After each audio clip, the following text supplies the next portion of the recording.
Good morning, everybody on Zoom land. We'll do housekeeping in just a minute. We're just letting everybody trickle into.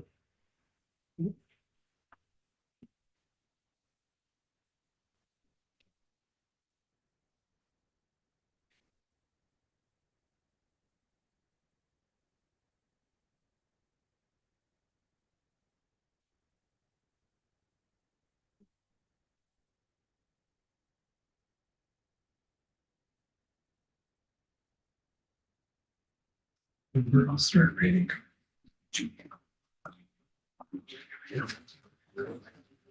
All right, I will start in with some housekeeping remarks before we jump in. But good morning and thank you for participating in our hybrid meeting for the South Coast AQMD Permit Streamlining Task Force Subcommittee. We have three formats for participation: in person, the Zoom app, and teleconference. Please silence your other communication devices to prevent disruptions during the meeting. In-person attendees must not connect to Zoom or teleconference while in the meeting room. All participants on Zoom, except for subcommittee members and South Coast AQMD staff, will be placed on mute by the host. You will not be able to mute or unmute your line manually. After each agenda item, public comment will be taken. For those of you in the room, you'll be called when it is your turn to speak. For those on Zoom, if you would like to make public comment on the Zoom screen, please click the raised hand button. For those calling in by phone, you can dial *9 to signal that you would like to comment. Your name or part of your phone number will be called when it is your turn to comment, and the host will unmute your line automatically. Speakers may be limited to a total of 3 minutes for all items on the agenda and 3 minutes or less for public comment. The meeting chair may provide a shorter length of time depending on the number of requests to speak received to allow everyone the opportunity to be heard. The countdown timer will be displayed on the screen for each public comment. Please note you can hang up and leave the Zoom meeting at any time. In regards to decorum, please adhere to the speaker time limit and treat others with courtesy, civility, and respect. Failure to do so can result in your mic being muted or you being dropped from the meeting. Lastly, please be aware that this video conference is being recorded. By participating in this meeting hosted by the South Coast AQMD, you agree to authorize recording of audio and visual content presented during this live event, and consent to subsequent use of the recording in the public domain by South Coast AQMD. And that concludes our housekeeping remarks. Dave, if you could start our slides. We will go into roll call while that's being done. Yes, good morning. Bill Lamar. Here. Okay. Bill Pierce. Here. Bill Quinn. Here. Thank you. David Rothbard. Here. Judy York. Here. Thank you. Back to you, Jason. All right. So we'll jump into our slides. While that's being pulled up, I do want to thank everybody, task force members and the public for attending. We got a good program today. So next slide, please, Day. And next slide. All right.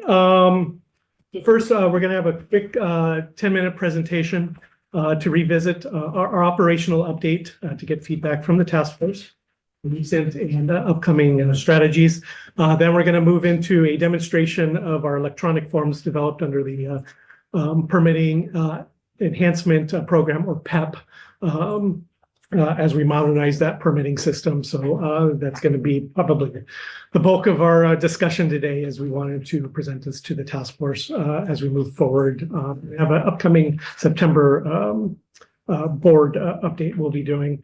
And then after that, we're also going to have 2 streamlining discussion items brought forth by our task force members on best available control technology, or BACT, and also research permits, which are covered by our Rule 441.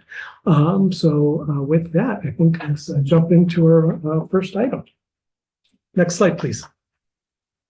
And this is our operational update. Next slide, please. Very happy to report that we have a lot less to report on vacancies. So our recent recruitments have been very successful. We've been able to retain most of the staff we've brought on board. And so now that they're gaining experience, we're starting to see the positive impacts in permitting production. We've been acting very quickly on vacancies in the supervisory ranks. We have everything except for 3 senior engineer positions filled, and that's because we just had promotions last week, but we're anticipating to fill those positions in August. We're in a very good spot to react to that. And then we also have 2 more new hires joining us in August, and we'll likely initiate a new engineer recruitment in September. But our staffing numbers are very strong and stable currently, so we're in a lot better position, and we're starting to reap the benefits from it. And we're, hitting our targets below the vacancy rate and our target of 10%. And we're still going to be bringing on new people as well as the year goes on. So next slide, please. So Jason, yes. I had a question. I don't know if saw my hand raised. Can you go back to that slide? Yes. What do you mean by working out of class? So working out of class is a temporary designation. So if there's a gap from someone going on leave, or maybe someone was promoted to a higher position, and we anticipate the permanent recruitment may take a little while. We do working out of class, which is a temporary fill until we can permanently act on that. So this is, kind of a patch until we can fix it, but we have somebody in that seat. And David, you had a question? Thank you for the update. My question is, now that you're getting staffed up, what's your plan to get everyone trained up to be effective? We can get more staff, but it takes time to get them to be effective. What's your thought process when they're going to be as effective as they can be to work on the backlog? Right. So that's some of what we're working on through. We're not hitting that here today, but we've been adding more supervisors to address that, be more hands-on with the engineers, encouraging them to go out, get out to facilities to get experience with that, identifying needs for training, with our system, not just interacting with industries. So that training item is part of PEP to have an enhanced training. So we've been working with facilities on that as well. And I guess related to that would be, there's always going to be some turnover. There's always going to be retirements. There's always going to be promotions. Do you have enough staff to be able to accommodate that ongoing change to make sure we keep up? Yes. So, and one quick item I forgot to add is we did greatly increase our training budget as well for this fiscal year. So we'll be utilizing that and looking for opportunities. If anybody has anything they can point us to, we're very receptive to that. As far as do we have enough, that's what we're shifting into. We'll be talking about some moves we made recently, as in the last week, and we're going to be tracking some data to see is if we do a short-term position, what are the benefits we're getting out of that to show it's going to be effective, and then maybe we make that permanent positions moving forward. But I think that's on the last slide on this item that we'll be touching on. But yeah, as everyone gets up to speed, is you will still have a working inventory, or is it a backlog? You got to have staff to do the job, and as the numbers are showing, more staff can accomplish more, but it's also adding it in the right spots too. So we're touching on some of our bottlenecks again, some persistent bottlenecks, I'll add. So thank you. All right. Okay. I've got my hand raised, Jason. Oh, I'm sorry. So we'll have to, maybe we can move your screen, because your hand is blocked on our screen, so we'll try and keep an eye on it. You can always holler. Go ahead, Bill. Thank you. Excuse me. I guess I still don't understand why it's necessary or important for you all to keep a 10% vacancy rate when you have a backlog, and in looking at it in a backlog the size you do, it would seem to me that you'd want to reduce as much of that backlog as possible, since you have a constant inflow of permit applications. And looking at your slide 10, don't mean to jump ahead, but it looks like you've got over 3,000 workable permit apps and nearly 500 that are awaiting processing. And you still have more work coming in. This is kind of like Lucille Ball and the candy conveyor line. She's never going to catch up with it. Yes. And so why don't you just get permission from the board to bypass that 10%, get some new people in and do it. So those yeah. permit. Oh, I'm sorry. One more thing too, and then I'll be quiet. Those permit applications, they're held in, for lack of a better name, kind of an escrow account. In other words, there's a check, there's payment that the applicants have made to you that you can't realize that revenue until you process their permit, and that's got to be worth millions of dollars there that you're foregoing, either because you're observing this fake artificial vacancy rate. It just doesn't make sense to me. All right. Thank you, Bill. And let me just address that very directly.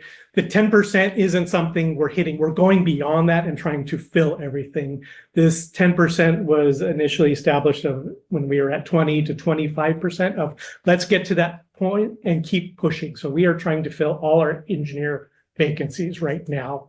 So that's why we're continuing to recruit and trying to fill those positions. Sometimes, with the candidates, you can't always fill it with that, but that's the intent, is we're filling everything in our engineering ranks.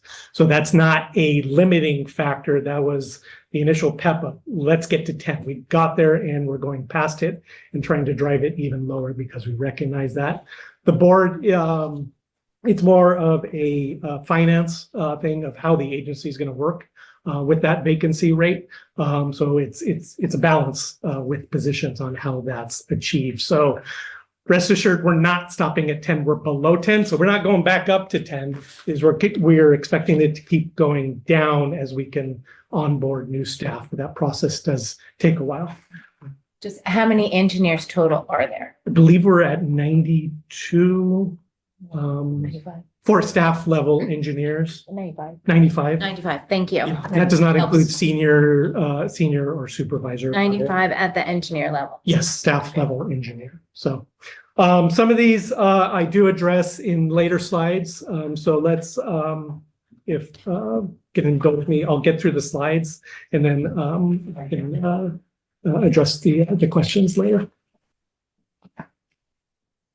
Okay, so we're talking about organizational, we've done some reorganization to improve process flows. Last time we introduced David Hauk as a new manager in charge of our special projects team.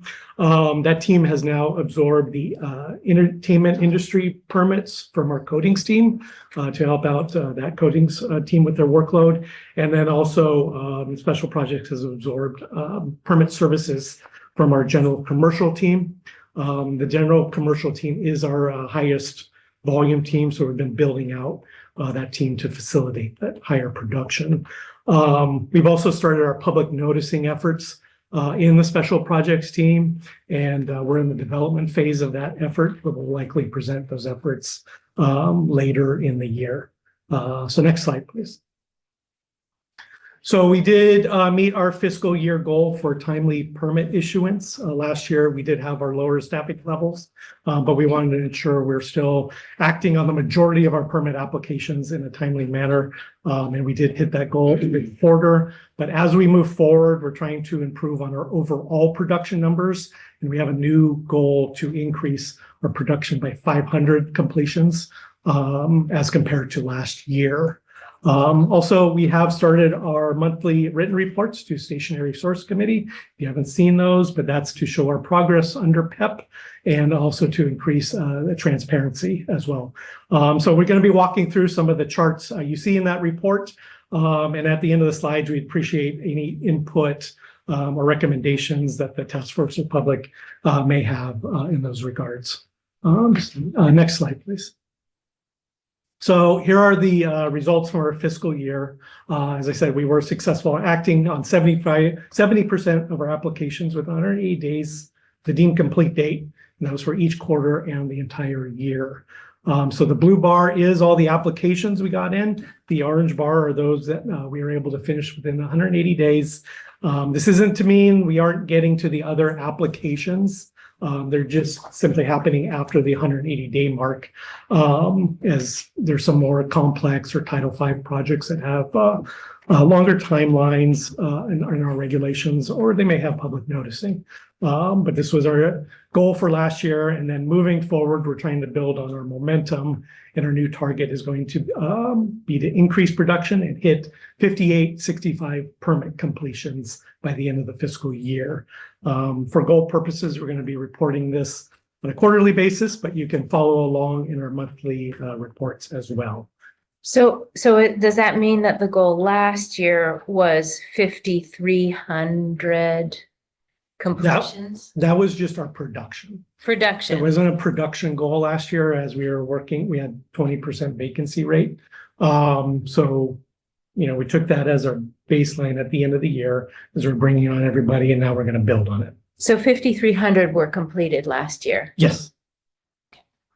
And then the goal is 500 additional this year. Yes. 5,800. And then keep building as we get back to numbers. I'm sorry, next slide, please. So our production has been increasing since the development of PEP. This is our application completion chart. On the left axis, you see completions per month. The red line is that annual goal we were talking about, but this has been converted to a monthly average, which comes out to 489 completions. I guess they're orange yellowish dots. That's our monthly production totals. And that does fluctuate from month to month, but to smooth that out for a trend, that yellow line is the rolling 12-month average previous 12 months for all those orange dots. So from the 2021 to 2023, you can see the effects of that pandemic hiring freeze we're recovering from, the effects on our production as our staffing levels were decreased. But in order to hit this new goal, we're going to have to sustain that yellow line above the red line. And it will be a little bit of a push, but we think with this upward trajectory, we should be able to hit it.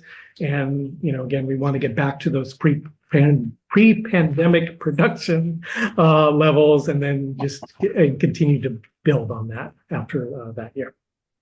So is it correct to say that we have the average is about 500 per month completions? Yes, that's Okay. shooting for our goal. So And then we've got about 95 people, staff members. yes. So it's about 5 per month per staff member. Yes.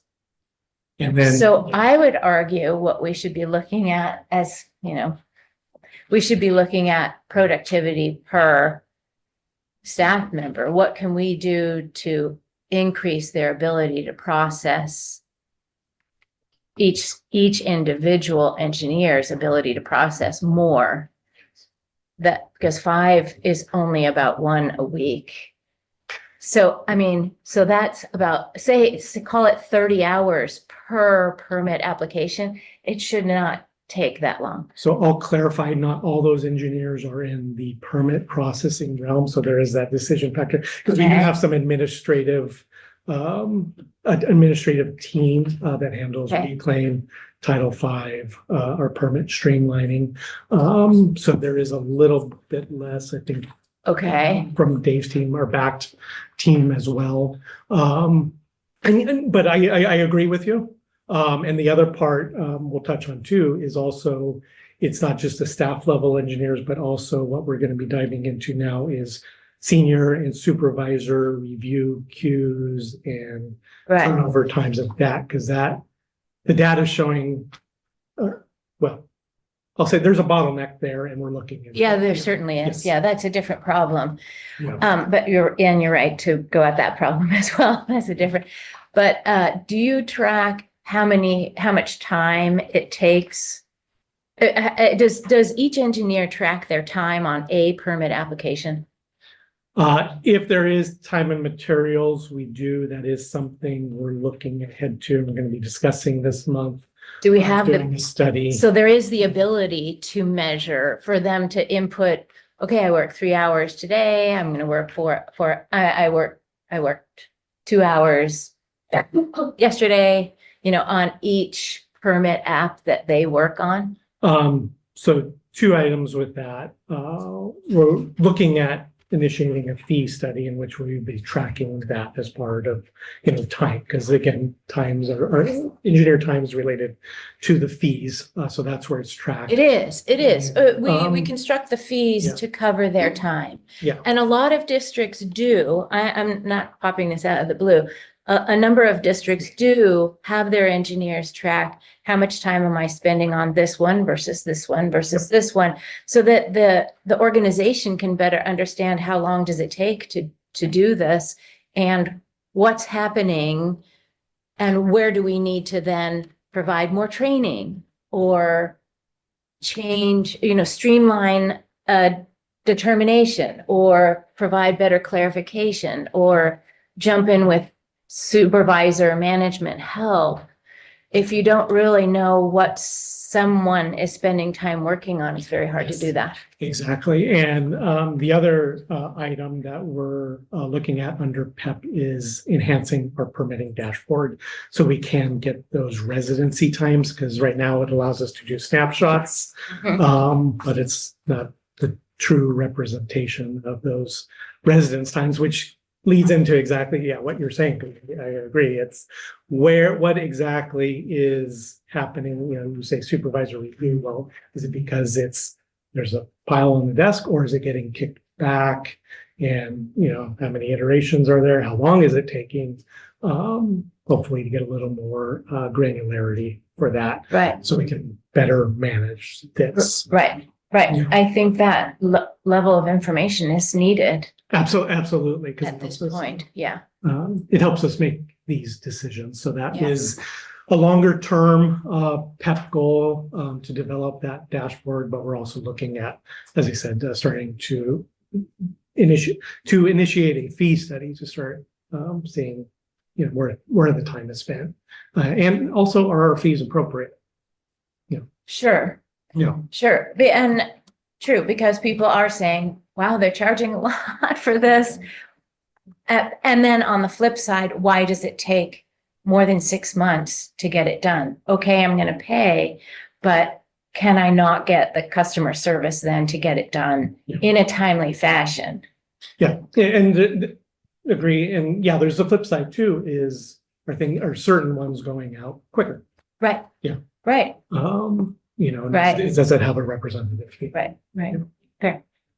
All right, thank you. Oh, I'm sorry, I'm really having trouble with that upper left-hand corner there. Bill Quinn, go ahead. Thank you, Jason. So I'm just curious, looking at this chart, it seems like there's quite a bit of variability in the number of permits each month. I mean, it's all over the board. And I was just wondering if you can help explain why one month you have 315 and another month you have 874. Yes, we do look at this on a week-to-week basis. Our process for most of these takes over a month. So the efforts to get to that point are staggered. So you may have a lot in the pipeline leading to an 874 that may not be realized in that 315. So that's why for trends, we really had to smooth this out because it looks very erratic, but it's not like we're getting one. I mean, we do get ones and twos, but it's not always that. Sometimes it's groups of 50 applications that are modifications that may be Title V, and it finally hits the endpoint at this month, and you have multiple, which we actually did. We had a lot of H projects going through that month and other factors. So it ends up looking like that, but then we're trying to avoid the 315, make sure everything's on track, to make sure we're going to hit that red line, but then just making sure everything is getting pushed through and we're not only hitting the low-hanging fruit. Okay. And then the other comment I have is I would caution, I mean, I hear the previous discussion. I think it's really important to keep track of how long it takes to process a permit, but it seems that that's a single dimension type evaluation. I know that your permits vary from, a gas station pump to complex refinery facility. And so I'm wondering if the time it takes to process a permit is giving the full story of how hard your team is working to get these things out the door. Yeah, there's a lot of activities we do in this building beyond just the permit processing in terms of support for rural development and other things. But yes, and that's not a simple study that can be done in a month, 2 months, because again, life of a permit application goes beyond that, especially after point of construction and to final PO issuance. There's a lot that happens in the life of a application and also thousands of applications that we would need to capture within that. All right. Thank you. All right. Thank you. All right. So next slide, please. I think I hit everything there. So this is the other monthly report chart. And what we wanted to show here was the overall workflow of the permitting system. This is the June data, and the basic input output is the yellow incoming apps, and the green arrow is what's going out the door. And very simple, if your green is greater than your yellow, your inventory goes down, and the flip is true, vice versa as well. But there's lots that happen in between those two ends. If you notice on the lower left corner, we have the blue arrow. Staff issues permits to construct each month, but they stay in our inventory. So staff has taken the action, but then it takes time for the facility to construct, operate, and then ultimately test that equipment. I think it was Bill Lamar that pointed out the majority of our inventory is in the blue workable apps. However, there's a large percentage which are considered the red unworkable apps at any given time. And that just means that it's out of staff's hands at that time to move those projects forward. But staff does focus on the blue workable while still making sure the red ones are making progress. And unfortunately, we don't have a process where we can anticipate the input into the system, the incoming apps, because that's based on business needs, partially rule requirements. But what we wanted to do with this is just paint the overall picture that this is very dynamic and not the static inventory that's just sitting there. If you look at this, 867 was high, we'll give that, but let's say it was 500 of our 3,000 workable. That's a pretty large percentage. So the flow coming in and out is a lot. But again, we want to make sure as we're recovering from the hiring freeze, that it's not just maintaining that level, but emptying the bucket a little bit faster. I think it comes out to about 3 months of work we got to catch up on, if you put in those terms. Well, what is that number 867? Where did that come from? What is that? That is everything that has been finalized one way or another, whether it be issued, canceled, rejected. It's out of our system. Over what time period? 1 month. This is for our June 2024 data. This is just the 1 month. Yes. Gotcha. I was like, that doesn't comport with the average. Okay. And this is what you'll see in our stationary source report each month. That's why I wanted to take a moment to That's a explain snapshot. what this table is and what it means. That's Yeah, a and good you'll see it, snapshot. Gotcha. yes, updated every month. So next slide, please. Oh, Willamar, thank you. Yeah, Jason, over on the awaiting action, you've got completion of construction, 904. What does that mean? It is various dashboard statuses that we have in our pending permit application dashboard. That the facility is basically completing building the equipment. If you want a basic definition of it, we issue a permit to construct. That gives the authority to the facility to then build it. But they might have to source test that to verify compliance. So during that time where they're building the equipment, they get a year, possibly 2 to do that. It is sitting in our inventory, but they are allowed to build it and also operate that equipment while it sits in our inventory. So how does that number 904 relate to the Blue Arrow 92 permits to construct? In other words, are there Yes. 800 and some that are actually doing some construction, but they don't have a permit to construct? So the 92 feeds into that 904 each month. So it goes from the blue into the red, because if a facility is constructing, there is nothing for the engineer to do to progress that project. So that goes into the red applications until such time it becomes outgoing because it's been tested. And then the final permit to operate is issued in that outgoing apps arrow. Okay, and then below that, you've got additional information from facility 220. It looks to me like you all ought to be recruiting for an expediter to get on the phone and reach out to these people and find out what the delay is. Yes. So that is some of the reason why we're developing our electronic permit forms. There'll still be a need for this. And I do want to add too, this fluctuates every month. It is a snapshot. Sometimes that will be a lot less. Sometimes it will be more. It is just of the, I guess that would be the 1,400 at this point in time. 220 of those are waiting action. Those typically don't wait or don't sit there for that long. And when we get that information, it pops back into the workable in our dashboard.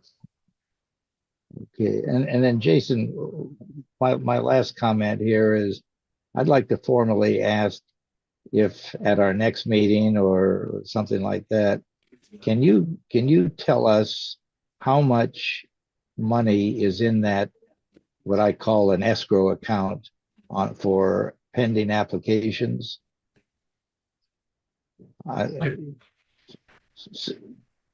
Sujata ought to have that.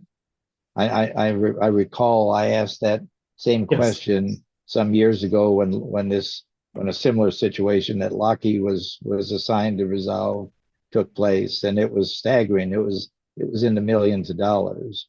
I'd like to see how. I'm sure we'd all like to see how much money is being held that's not being realized by the district. Yes, and I think we've reported that probably a couple years ago, so we can do that again, definitely for you. And then it's also, we do realize it as the 92 goes into the 1422 is where we recognize those funds. So it would be the workable, those 3,000 you're talking about. And so that's constantly in flux as well. But for the next meeting, we can take a snapshot of what the pending dollar amount is in the workable. Okay, thanks very much. Sure. And I see Judy has her card raised. Oh, you answered my question. Oh, okay. Apologies. Quick one, just as far as the dilemma a lot of us are concerned about as far as holding up a facility's ability to operate. So conversion from permit to construct, permit to operate, I don't think that's a high priority on our side of, it's not holding up the operation. But is that something that's reflected here that may miscommunicate the backlog? I'm just making sure we don't count something that's not a problem per se. Right. And that was, Class threes, Just- are yes. they in there? they would be in the workable, right? Or Could be anywhere, depending on the Yeah. status. depending on the status, it could be there, but you are. The answer is, you're right, yeah. But yeah, you're correct. And what we wanted to do here is for those that have been given the authority to go ahead and move forward, that's in the red. And I'm just saying from like the board members, Yes. it'd be good to be able to, if you're saying, here's the problem, maybe segregate that thought. And I think that's that is what we're building towards, is awaiting permit to construct Right. is Separated from the. Yep. Yeah, or permit to construct has been issued, now we're waiting for source testing, or now we're waiting for. I appreciate that, because that is exactly what we're trying to move towards. And these are, there is a very deep, I don't want to say detailed, but a basic description of what this is in that report to try and draw that out, is someone is waiting to do something with the blue. Yeah. All right. Let's This is great. move forward. Next slide, please. Okay, I think we got 3 slides left on this, but our next slides focus on our dashboard data, which we're using for our workflow and staff analyses. Last few years, we've really dropped down the awaiting facility action. That's dropped from 28 to 13% as we go from left to right.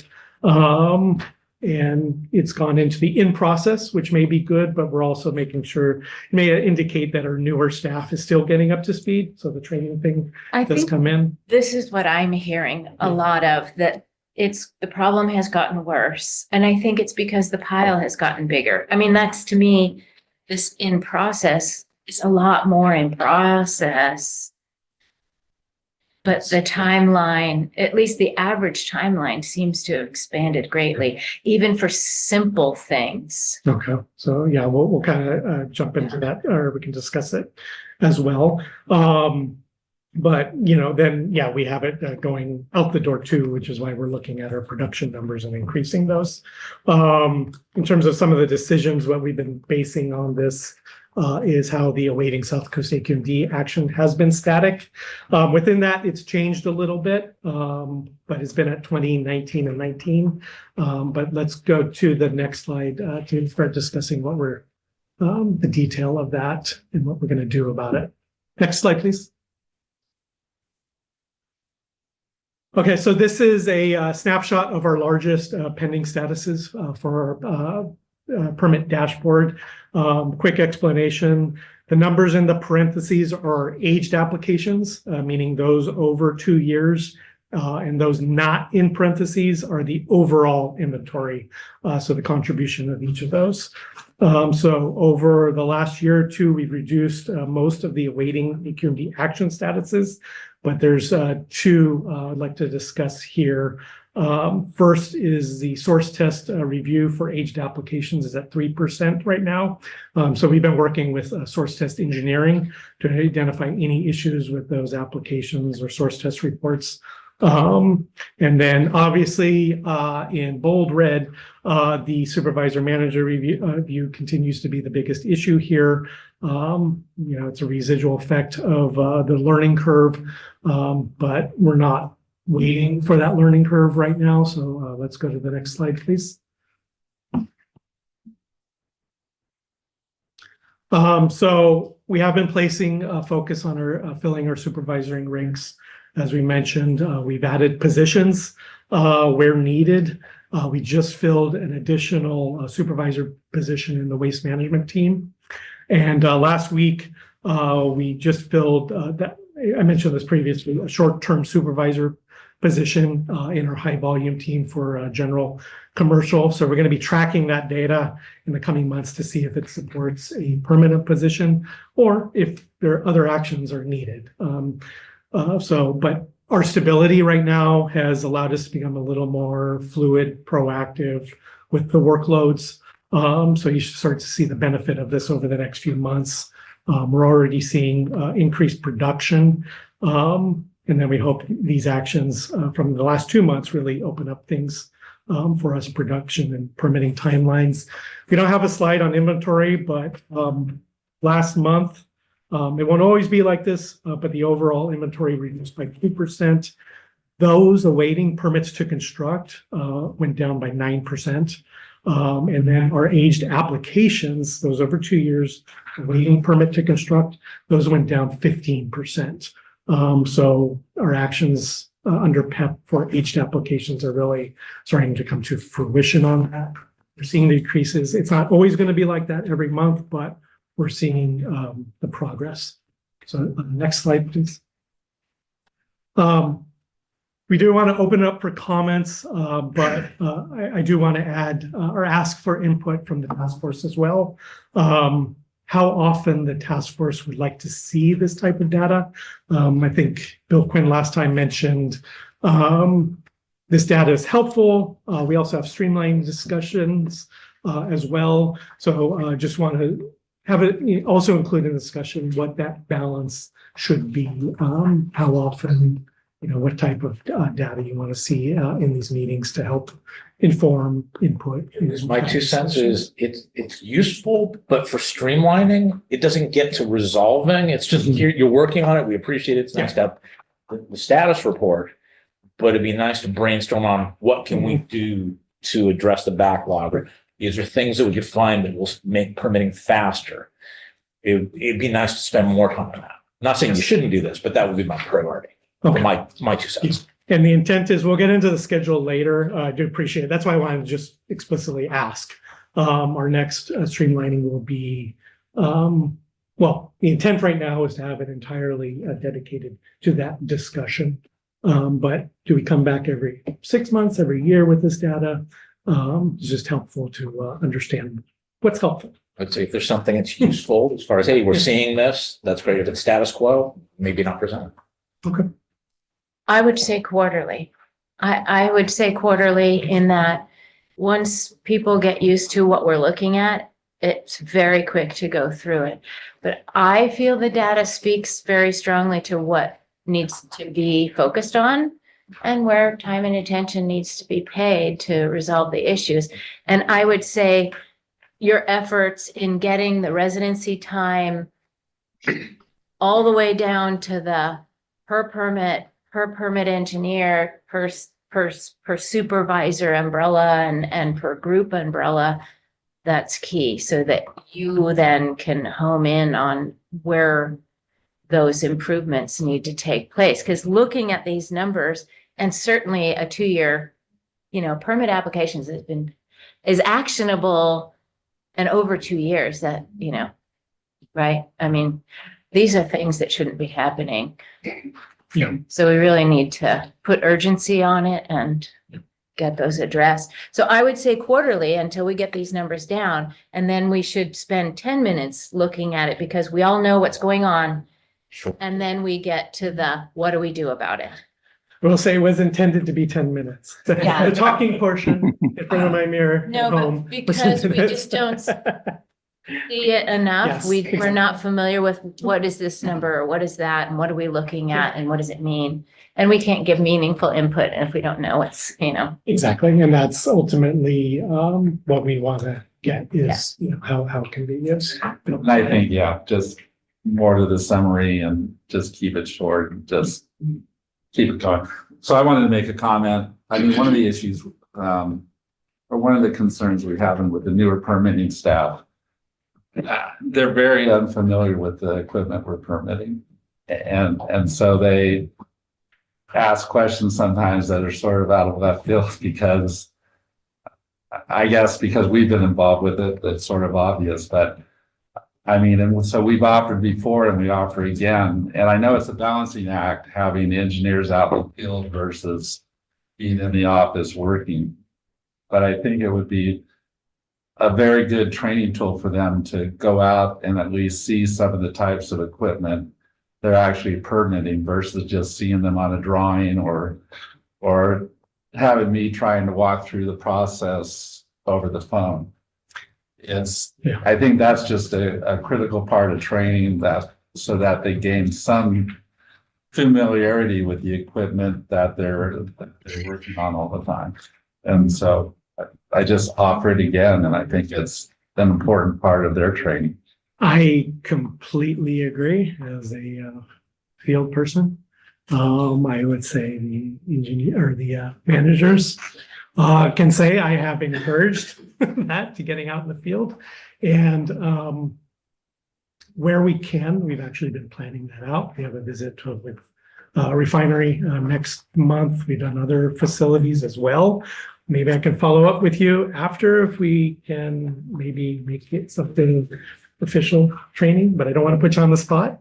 I've never put me on the spot. We've offered in the past and we'll always offer. All right. Our sites are open. Excellent. So that's yes, and yeah, we've followed up with Rhonda and OC San, and that was very helpful. So thank you. All right, Bill Quinn, I see the bottom of your hand raised. Okay, great. Well, I just wanted to follow up on the earlier discussion and concur. I think the way I see it, this information is important. And the way I look at it, this should be like the start of your meeting. It shouldn't be the meeting. It should be the start of the meeting. And so it kind of gives us a baseline. Okay, so here's where we are. Now what do we do about it? And I think it would be a good way to start each of the, if we meet quarterly, this data is very important. So we have some numbers to really look at. But the next step is the more important part of the meeting, and that is, okay, so what do we do about it? Yeah. So, and I think that's consistent to what I heard the other speakers say. Thank you. No, I appreciate that. We did have a few or a couple tables we needed, brand new tables we need to explain. So I think we can get in and out of the data discussion pretty quickly. We'll have more meetings coming up than we have in the past, so that's helpful. And I like the June 2024 update that you had with how all the, and I just want to know, I know Bill made a comment, but for us, we're some of those awaiting action, and there's very good reasons why they're awaiting action. I mean, we're actually having much more issues in the past year and a half, 2 years coming out of COVID with our suppliers and being able to supply the equipment we need in a timely manner, and shipments keep getting delayed, and so there's very good reason for us that we have some that have been sort of stuck in that mode for the time being. So, but that's very, very useful data in that particular side. Do appreciate it. And then, yeah, that discussion was, we had it is, what is the inventory of concern? Is it something that is being built, operated, it's in the process? Does that really need to be characterized as that working inventory or backlog? So that's it. That is what we're, working towards, just trying to characterize that better. Yeah, great. This is awesome. Thank you. All right. Do we have any other task force comments?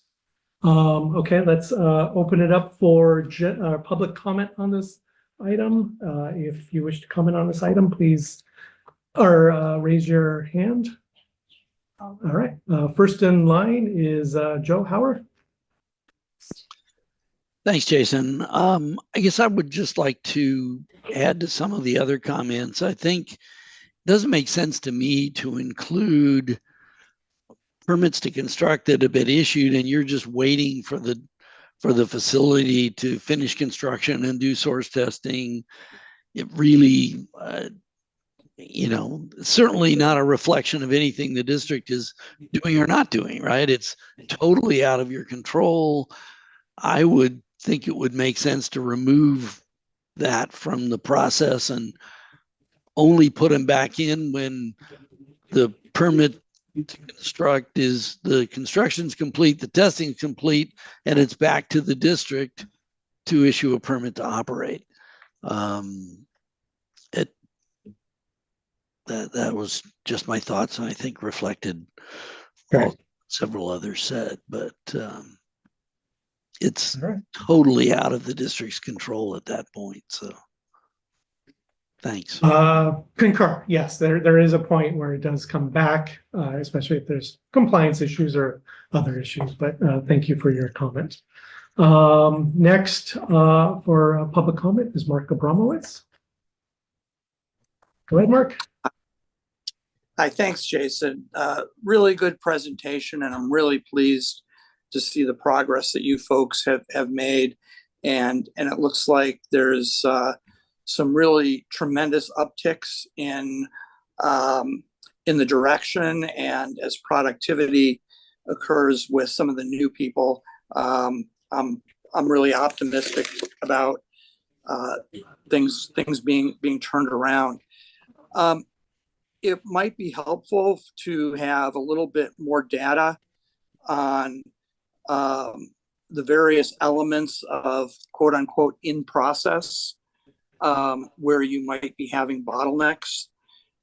Some of those things might lend themselves to, average time and so forth.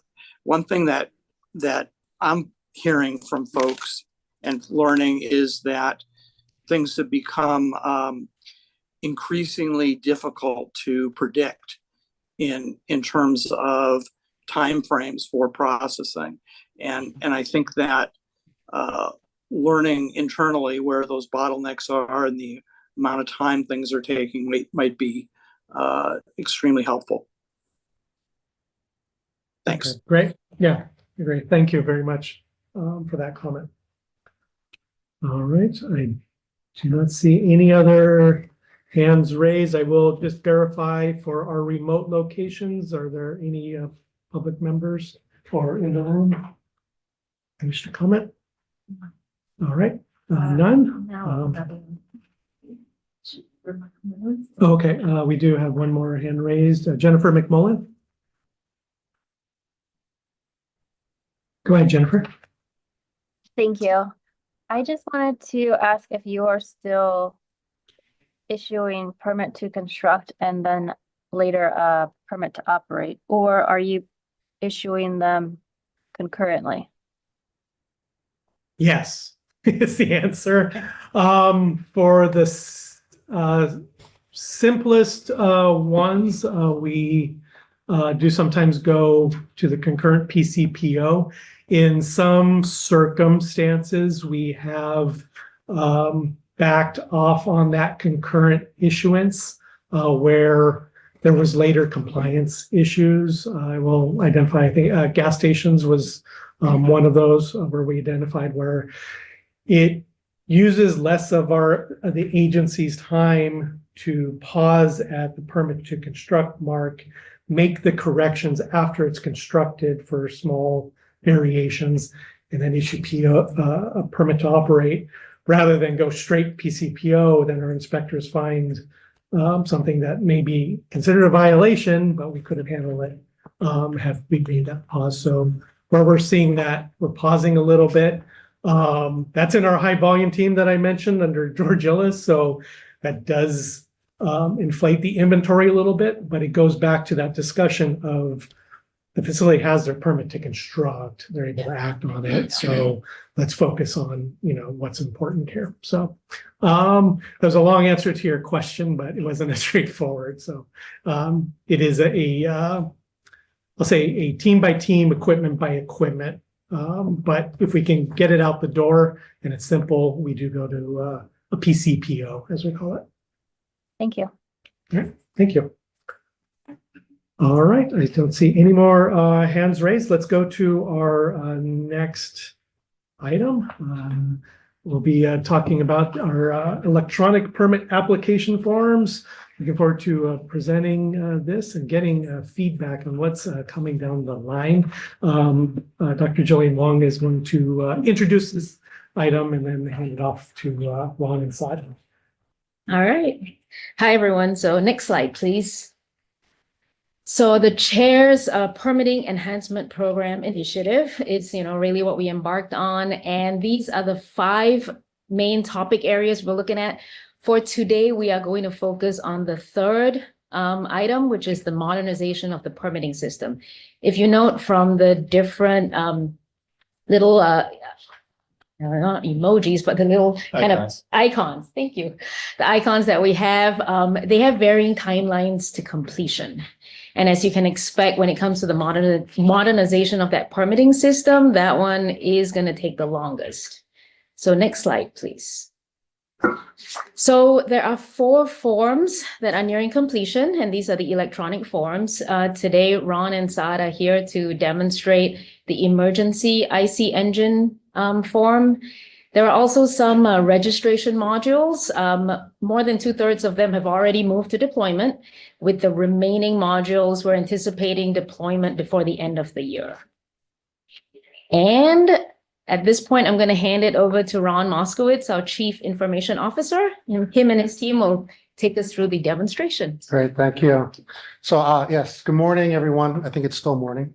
I'm Ron Moskowitz. I'm the Chief Information Officer and Deputy Executive Officer over Information Management. And we're very excited today to demonstrate the equipment form for the ICE. The old manual registration process can take anywhere from a couple days to a couple weeks or even longer, and then to get it to the engineers. With this system, we've been able basically to get it down to about an hour, which is fairly significant. And so as you will see, the process includes all the 400A and SQL forms in addition to the equipment-specific forms for ICE. The process will allow the applicant to complete the entire application submittal process, including payment online. The application will then be routed to our engineers for process.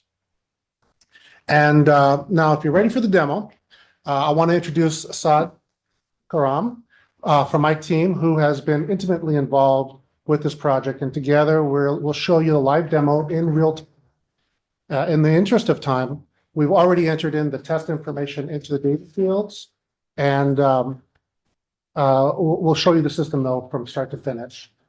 And one last request before we start. If you have any questions during the demo, please hold them to the end. We promise we'll answer every question that we can. And with that, Saad, take it away. Thank you, Ron. Appreciate it. Good morning again, everybody. My name is Saad Karam. I'm a Systems and Programming Supervisor in Information Management. And as Ron said, I've been part of this development process since the beginning. We've been developing forms left and right. As a matter of fact, all of the forms, application equipment specific forms have been developed. They are currently being tested. And the first 4 that Jillian mentioned are in final testing phases. So hopefully, these will be moved to production pretty soon. That said, I'm going to be demonstrating the one of the phases of the e-permitting system. I guess this one, like I said, allows our regulated community to submit applications online. And again, the process takes very short amount of time online to get the application to the engineer. Now, that does not take away from the engineering processing time, but at least from time to, from start to finish until it gets to the engineer, that process is cut down. Before I get into the demo itself, I'd like to kind of take a brief moment and introduce you to our security portal. Our security portal is, any applicant needing to access our public facing system will need to register with us, create a username and password in order to access our systems. So let me, So are you planning on sharing? I am about to share. Let me share my screen.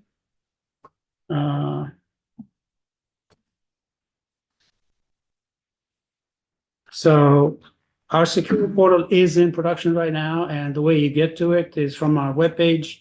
You go to permits and you go to online filing. And this is actually our login page for our security portal. If you have registered with us before and you know your username and password, you just enter it and you log in and you start the submittal process. If you don't, you can click on this link here that says not registered, create an account. And it opens up the registration section. So I would like to inform you that this process is very intuitive and very simple. As you can see, all you need to do is provide a username of your choosing, whatever your username and whatever your password. We ask you to confirm it for sake of confirmation. Provide us an email address because we need to communicate back, give you feedback and verification, essentially. We ask you to provide, of course, your name and your number, your address. We ask you to tell us that you're not a robot so that we know, this is not being from somebody outside. Then we ask you to agree to our terms and conditions, and that's it. Click on register, and you are registered as a user of our system. That said, I have previously registered, and I'm going to go and log in. So I'm going to go to my page here, and register and try and log in and process. So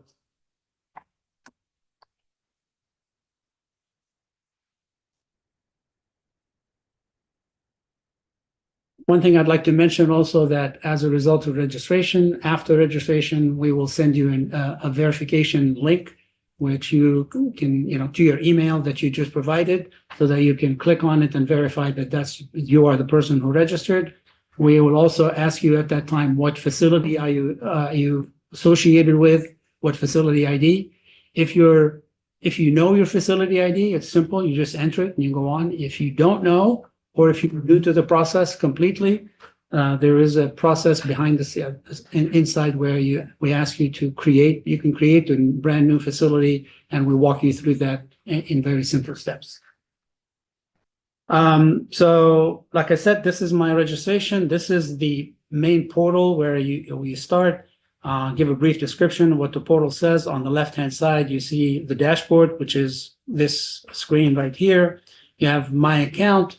And my account here is kind of like where you can change your password, you can change your associations with facilities, and your registration process, anything.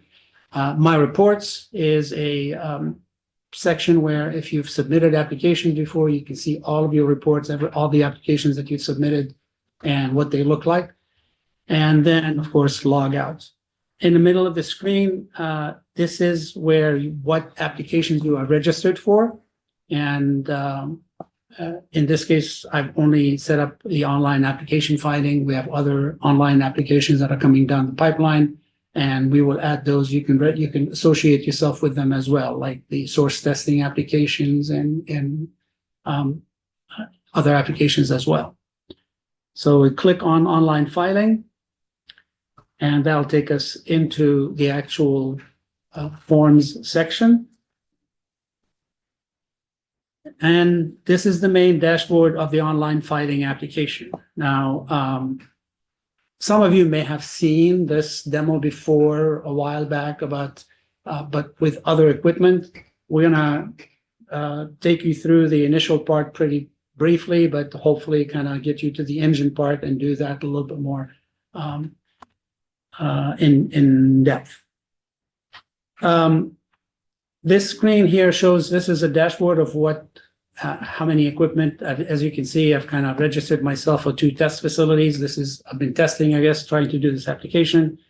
It shows you kind of the number of applications that I've created, the number of applications that are currently payment and have been paid, then how many applications I've submitted. And again, depending on who you are, you'll have your own list of actions and list of conditions. So in the interest of brevity, like Ron said, we're just gonna, I've already filled out an application. I'm just gonna take you through the process and all the numbers that we've entered. The application is here towards the end. And this is an emergency internal combustion engine application. And it's rolling. And here we are. So for those of you who are familiar with the process of submitting an application to the district, you are always required to submit a 400A form, a 400 PS form, a 400 CEQA form, as well as the equipment form itself. So what we've done here, we've kind of automated all of this process. We still call them the same for the interest of making sure that everybody knows what's going on. Eventually, I think we can make all of this one step, so you don't necessarily, based on how the process works, and become easy. But there's also a progress bar at the top here that shows what step are you in and what have you completed. A white circle here shows that this process or this section of the process has not been started yet. A kind of an orange white circle, half circle here, shows that we've started the process, but we haven't completed. And then the green circle with a white check mark shows that we've completed that section, and you can click on it and go to it directly. At any time during the process, if you feel like you want to stop and continue later, you can always save and exit, and then come back to it at a later time. So in the middle of this screen here, there's an instruction section that's very detailed. You can click and do everything that you want to do. So it gives you instructions about anything and everything that you need to do on every page. Every page has its own instruction section, so you can read it if you need help. Most of the stuff is very intuitive, and it should not take that much. The first page has nothing on it that you need to fill out anyway, except for one section, what I'll tell you. It gives you the facility ID, the address of the facility, and on the bottom, it gives you the name of the contact person that you need to be in contact with, and the email information. Of course, this is a test email. In the middle of the screen, you're going to see a Google Map type of page of the facility in question. And there's a pin right here in the middle that shows that we ask you to kind of drop anywhere you think the equipment that you're trying to submit for is actually located on your facility. So it could be here. You can move. You can zoom in, zoom out, wherever you want. Put the pin wherever you want to see, and then that will give us a location of the equipment. We use that location to determine what is the sensitive receptor location, the closest sensitive receptor location to the facility or to the equipment. That said, we move on to the next screen, and this is the facility business information. Here we ask you to give us, what kind of business you conduct at this facility. Your NAICS code is populated for you already. We ask you to give us the number of employees and your annual gross. Now, this is, as anything else, you see an asterisk here and next to some of the equipment, which means it's mandatory information. However, specifically in this case, we use this information to determine whether you're a small business or not. If you do not want to provide this information, we ask you to put zeros in there. And if you do, we consider you a large facility, so we don't give you discounts. But if you want discounts, or a small business discount, you need to provide us the information. Of course, that'll be subject to verification at a later date by the engineer. And then we ask you if there's any other facilities. Wait, I'm sorry. Oh. I'm going to write down the question. Okay. And we ask you if there are any other facilities in the South Coast AQMD jurisdiction operated by the same operator. We go next, and here we ask application information. What kind of application you like? So this is, again, very similar to the 400A form. It asks you what application type you're submitting, new construction. You select from the drop-down alteration, registration, whatever it is that you're trying to submit. We selected a new construction. As a result, the program automatically asks you for the estimated start date and estimated start and end date of constructions. And also we ask you an estimate of when you plan to start operation. And then we ask you if you've been issued a notice of violation for this equipment. And if you have, we ask you to, we click yes, and you put in the number here. But our systems are connected. So if you have been issued a notice of violation and it is in our system, this will have automatically popped up here. And, you would see that, you have one. Sometimes there's delays in when they issued, the notice is issued and the data is entered. So with that in mind, the last section on the screen is the authorization. And here is where we ask you about, who's the responsible official, who's your contact person, give us some email information. And then we also ask you about if you wish to see your permit prior to issuance or review it, that is, and if you claim any confidentiality of data. And that's as far as 400A is concerned. This is exactly what the paper form used to look like, but now it's automatic, and a lot of this data is in our database already, so it'd be pre-populated most of the time, so you don't have to do it over and over again. We go next to the 400 PS form, and this is the stack data form. Here we ask you about, there's two tabs to this. There's the location data, which tells us, we want to know where are you located classification wise. Can you see this? Yeah. Want me to zoom in? Are we good? Oh, I'm good. Okay. Oh, sorry. So we ask you what your zoning what zone is your facility in, and there's a drop-down list that you can select from, a mixed-use residential or maybe medium commercial or heavy commercial or whatever. And then we ask you about the population density in your area, whether it's urban or rural. And then we also ask you about whether or not the facility is located within a quarter mile of the outer boundary of a school. Again, I would like to tell you that our system is interconnected, and we have geographical processes behind the scene. If there was a school within a quarter mile of the if there was a school boundary within the quarter mile of the facility, it would have found it and it would have listed it here. And this will be used by the engineer later to maybe create a public notice or anything of the sort. The next step is the emission release parameters, and this is where you're asked about the stack information, stack height, the stack height of the closest building near it, the stack diameter, the temperature of the stack, and whether there's a rain cap present or not.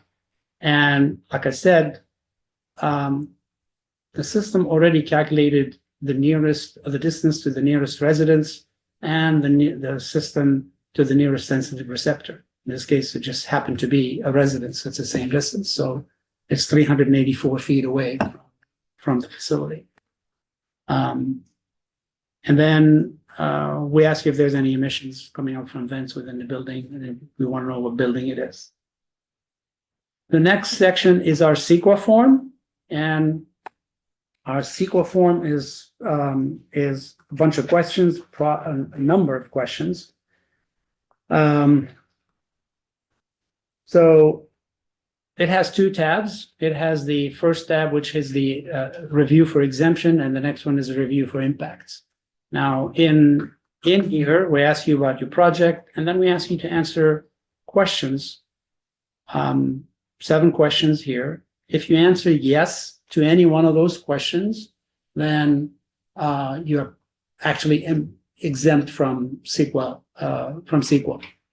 But if you answer no, then to all of them, then the review for impacts is at that point invoked. And so we want to know what impacts you have. And there's, again, a bunch of questions here that you are asked, and you're asked to read them and answer yes or no to any one of them. Hopefully it is a no to everything so that there's no CEQA involved. If there's a yes to any one of the questions, you will be asked to submit additional data, additional uploads, and that will come later in this upper part here, supplemental documents. So anytime there is a required document that you need to submit, you will have to upload that document as part of the application process. So when you answer no to all of them, you get to the most important part of this, which is the 400E13A form.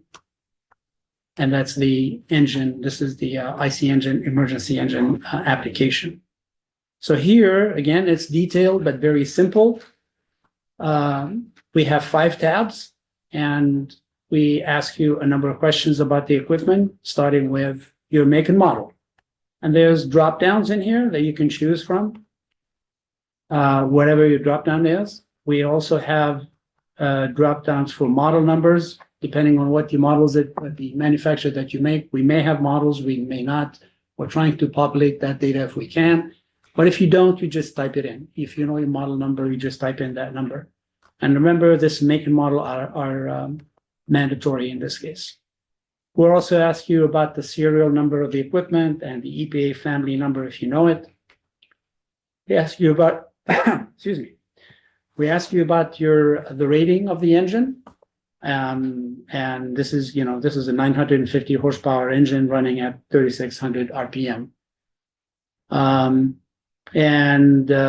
We ask you about the date of manufacture of the engine and the expected date of installation of where you want to bring it in.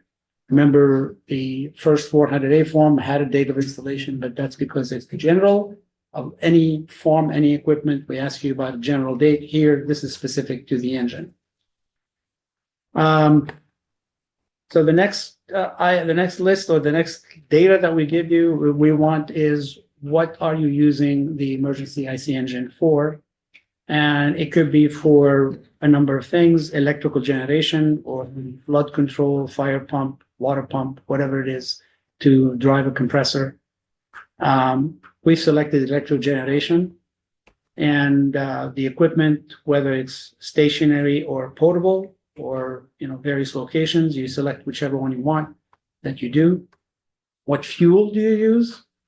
And there's a number of selections here: natural gas, LPG, methanol, whatever fuel that you use for that. We've selected diesel oil.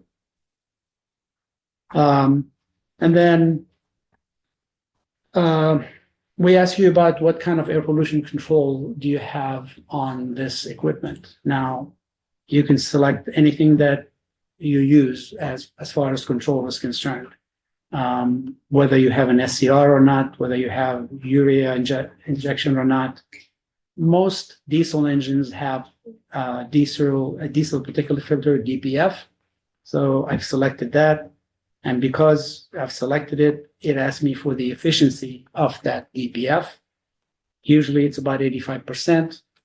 And we ask you whether it's integrated or an add-on DPF.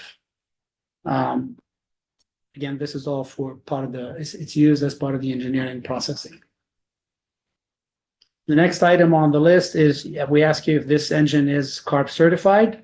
If yes, if you click yes, we ask you to enter the CARB executive EO number, executive order number. Okay. And if not, we will probably ask you for more information a little bit later on. And we ask you if you've installed the back pressure release system. So this is the main information about the engine. We now ask you about operation information.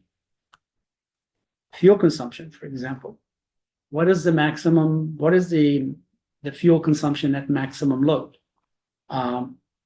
This is going to be an IC engine for emergency purposes, probably 6 gallons per hour for that 1 hour that you do your testing. I don't know if that number is close enough. Maybe 2 to 3 actually is more like it. And then we ask you about the operating schedule.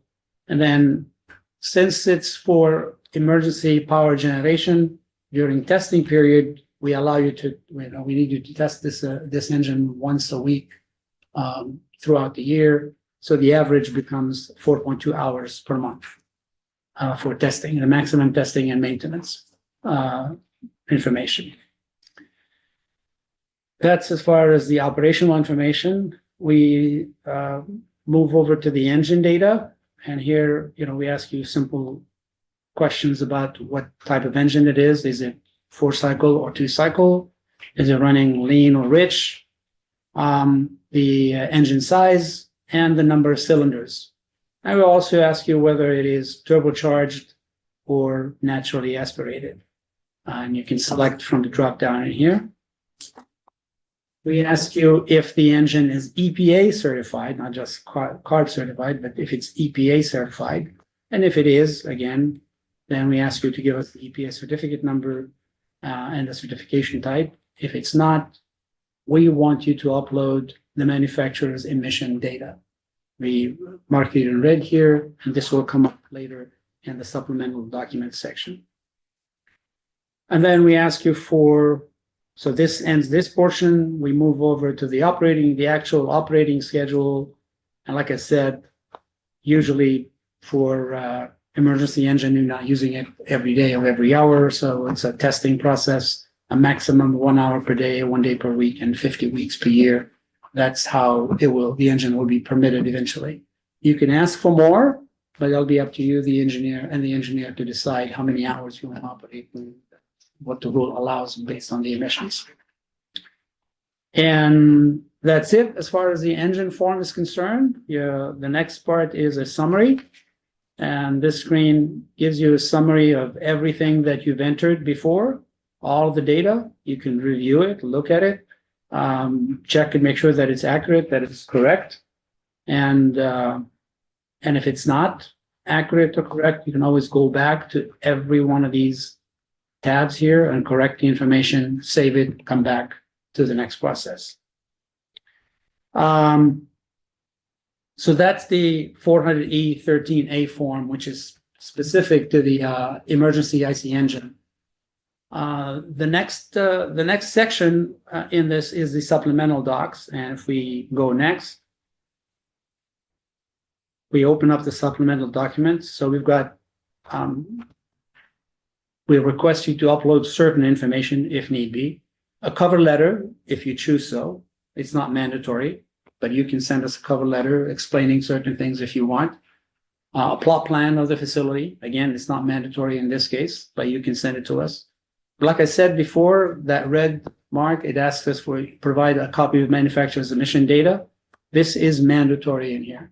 And I've already uploaded, this is not actually a manufacturer's emission data, but I've uploaded a file for purposes of this demonstration. So you can upload the proper one. You can also upload any additional documents that you see fit. You can just click additional documents and just upload any additional documents you'd like to provide the engineer for making this easier, giving more information for processing, whatever else you need. And that's as far as that's concerned. You're done. The next section is to go to the payment. And so you click next, and it'll take you to the payment tab.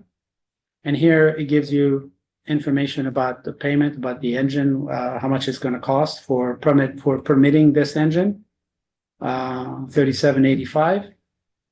One thing I would like to note that this is a fee for regular permit processing. There is a checkbox here for expedited processing. So if you'd like to let the engineer know or let the staff know that you would like to process this equipment in an expedited manner, you can click the expedited processing fee. It will calculate that fee, which is usually 50% of the processing fee. We'll add it to the total here, and you can pay that total as you continue the submittal process. Then the next section is to go to payment. Now, this portion here is not necessarily out of our hand, but it's not us. The payment is being handled by a third party. You can make payments using a credit card or an e-check. So select credit card. We'll go next. It gives you an invoice and the amount that you need to pay. You can review it, and it's kind of like a cart, and you check out that cart. Which takes you to this portal where you enter the credit card number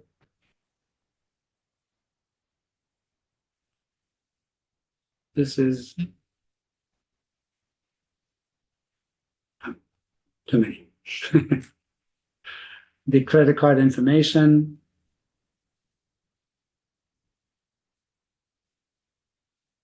Card identification code. And then the billing information.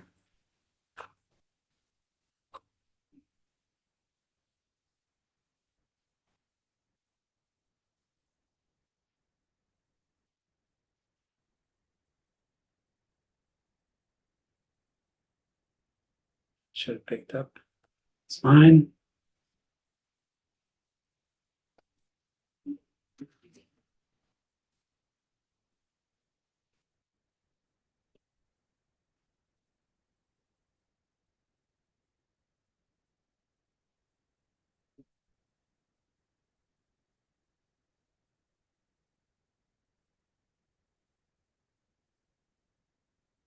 And then you click continue.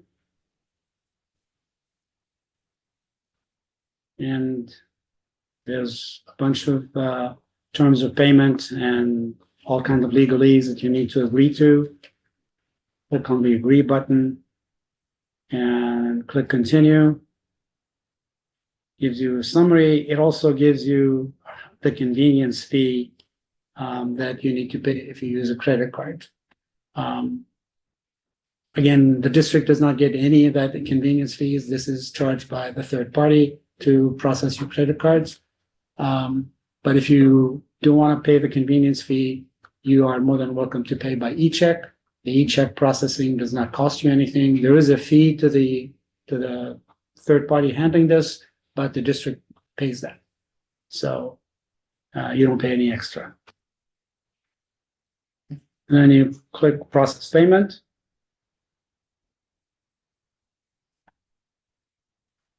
And finish. And you come back to the application, and now it shows that your balance is zero. You've paid the amount, balance is zero, everything is done. You click next, and you get to the submission process. And here, all the forms that you filled out need to be submitted and generated. So we just click generate the application package. There's a note here that says, can't make any changes after you generate those because these are your physical forms that not physical really, your electronic forms that you're submitting. So before you click continue, you may want to make sure that you have all the data checked. Yes, to generate, takes about a minute or so to generate all this data, put them in electronic format, and because you're going to be actually reviewing this data and agreeing to it all. I think while we're waiting for it to generate, maybe we can entertain some questions. Yep. Sure. All right, so let's go to task force member questions. I've seen Bill's hand up for a little bit. Bill Quinn, I'm sorry, multiple Bills. Great, thank you. Very interesting and very impressive. I'm very pleased with this. Just a couple really minor questions. On a couple of the forms it asks for date of completion or date of installation.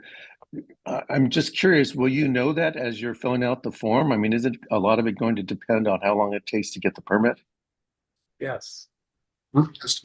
Yeah, it's estimated. It's not really the exact, Okay. the exact date. So we're asking, you're submitting, the application was for a permit to construct. So hopefully you'll put that in the future, whenever date you plan. Now, obviously, if the permit to construct is delayed, that will be changed later, but the intent, usually we ask you to put like 6 months ahead. If it's a big process, 180 days essentially, or if it's not, it's a simple piece of equipment that just needs to be plugged in, you can put another simpler date.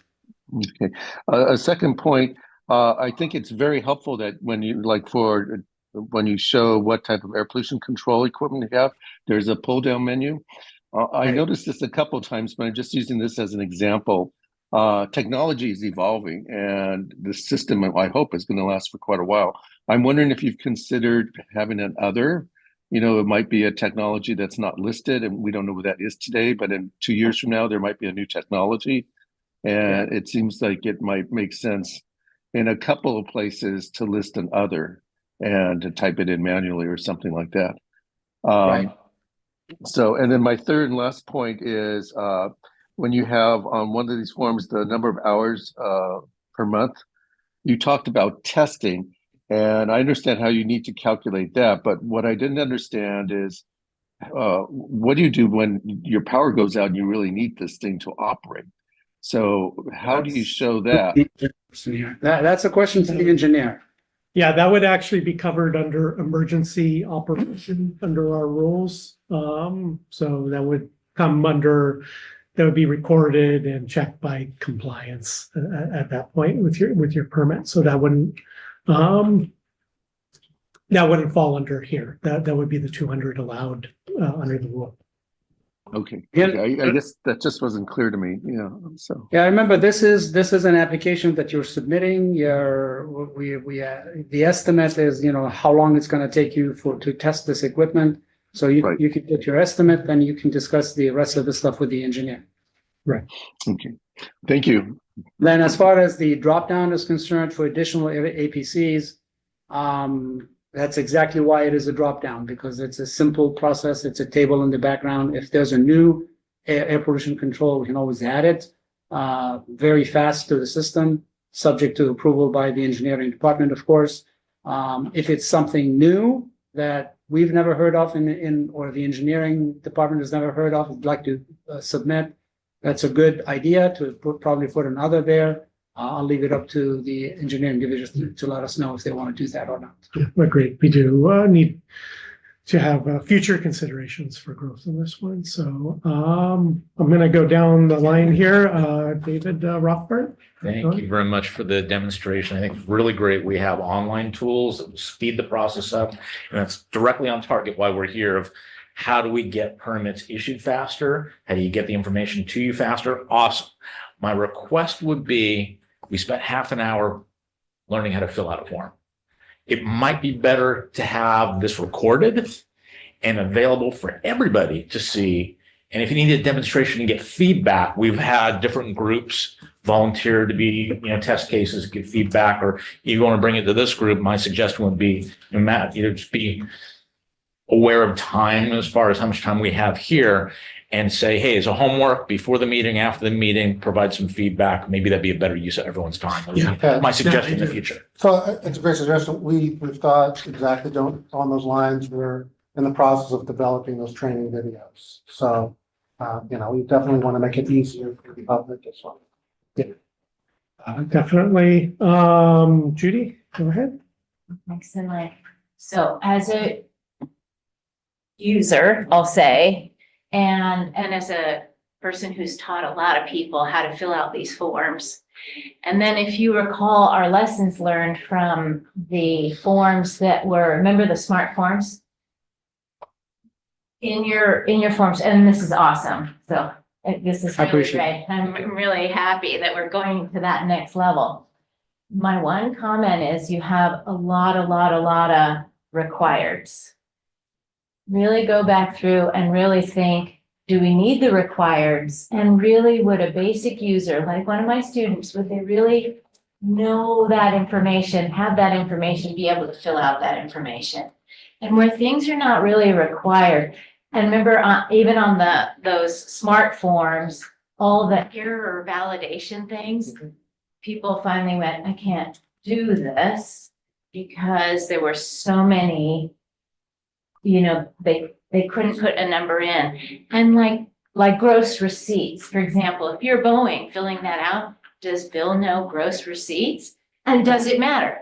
Right. No. And then if you say, well, just put a 0 in, that's good on the IT end. But as the person who goes, no, I'm certifying that this is true and accurate. Right. I can't put a 0. So Really rethink all those requirements, what's really necessary, and give people some flexibility to do their best, or give them some clear instruction on the alternative. So really good suggestions. we could probably, I think on each page, we do have, like instructions. And I think we can add that information if it's not already there.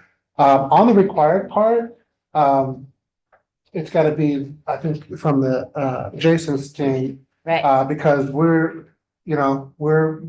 they require it, exactly. we gotta put it as required, but so I think it's probably Right. something that Jason's team will take a look at. Right. Because that is a calculation for acceptance of that, but. I Right, guess if right. it's You just want it to succeed. Waiving and you're gonna be a large business and go in accepting that.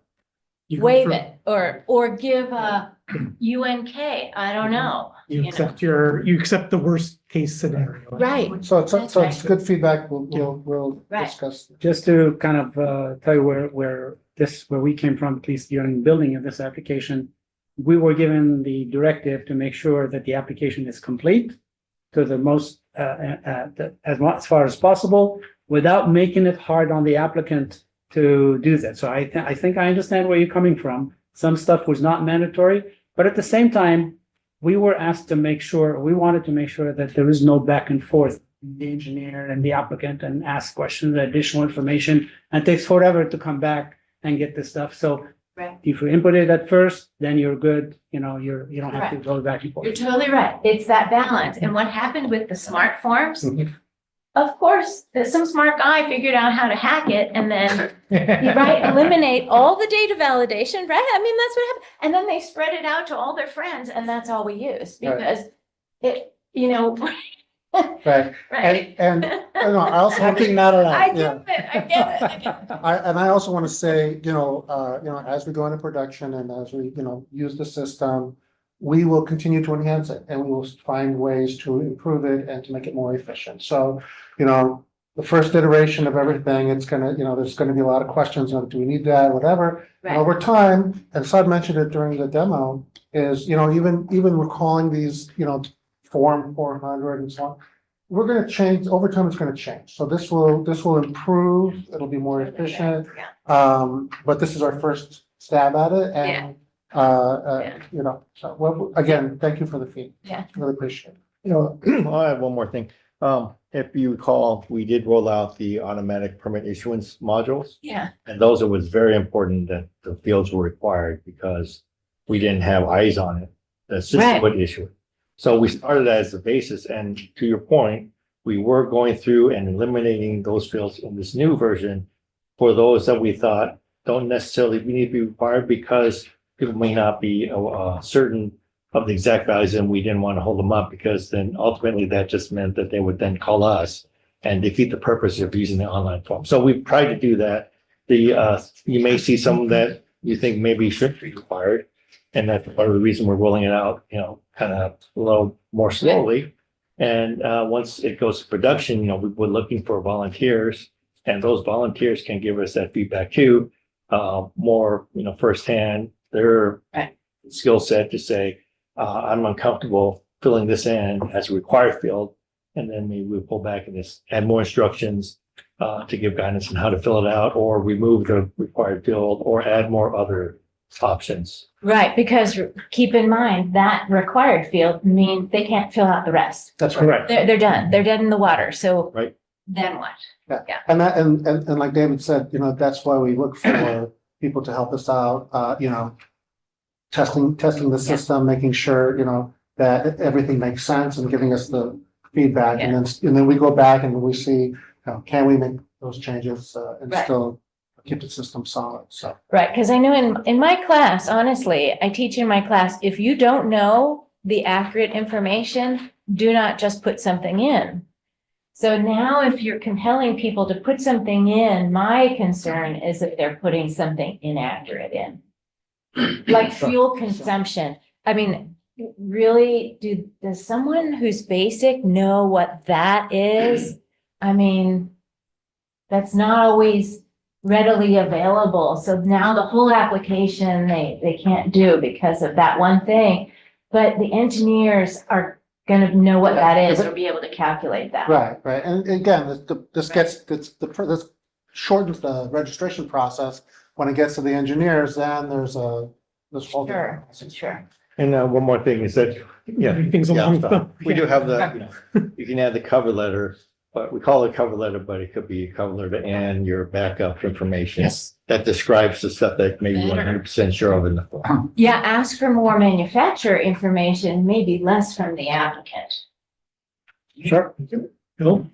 I'm just gonna go to David's comment. I mean, I have several detailed comments. I want to get, but I'd like to be able to be one of the ones try it out. Okay. Yes. So that I can ask the questions and I don't want to take up our time. Okay, yeah, we're coming to that point later on. There's still heavy testing of other duties required of engineers. We still have a lot of testing in front of us for all these forms, as you can imagine. But we will be getting to that point. We wanted to roll this out here before we started presenting to the board, start getting input like this before we got too far ahead of ourselves. That's great. It's great. It's great, really great. And big picture, I mean, I think this is Yeah. wonderful, By the way- but just Yeah. you get to the nuances of, Final you know, thoughts. we've talked about certified compliant. People always ask me, it's like, well, I need to run more than 4.2 hours for maintenance and testing. And if people just automatically do this, they're not going to necessarily know of those nuances. So it might be a big disclaimer of this is an easy way to get a permit quickly. If you need some of these things worked out, you have to deal with an engineer. And that's, the point is we get most of our information here. We cut out the additional information Yeah, process back Absolutely. and forth.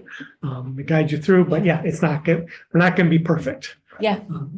So, a few minutes ago, it actually finished, and so, Saad, you want to take us to the end here? Sure. And here's where Quickly, you Saad, if you could. continue to submit. Here, you will be taken into our reporting portal and, Like I said, we're not going to be perfect. forget it. This is a test, so I will, I don't know what happened. I think because we were being too long and logged us out. That's okay. I think we can probably move on. in Right. our, Yeah, that's fine. I mean, just to kind of describe what's gonna happen, you will be taken to a reporting portal, where all of these forms are gonna be listed for you. You'd have to agree all of them and then just say submit, and immediately it goes, you will receive an email directly into your inbox that says this is exactly what you submitted, and then it goes to the engineer automatically. All right. I do want to open it up for public comment. We do have one hand raised. Kevin Cosgrove. Kevin, go ahead. Hello. Yes, Kevin Cosgrove from NV5. I'm wondering if the system will allow more than one user to access a given permit application. Yes, For definitely. example, I mean, I may fill everything out and then have a client do the completion. Yes, exactly that. Yeah, but you'd have to, the client has to create his own username and password and associate himself or herself with the same facility ID. So you can create the application, then the client would go in, log in, make the payment, and then submit.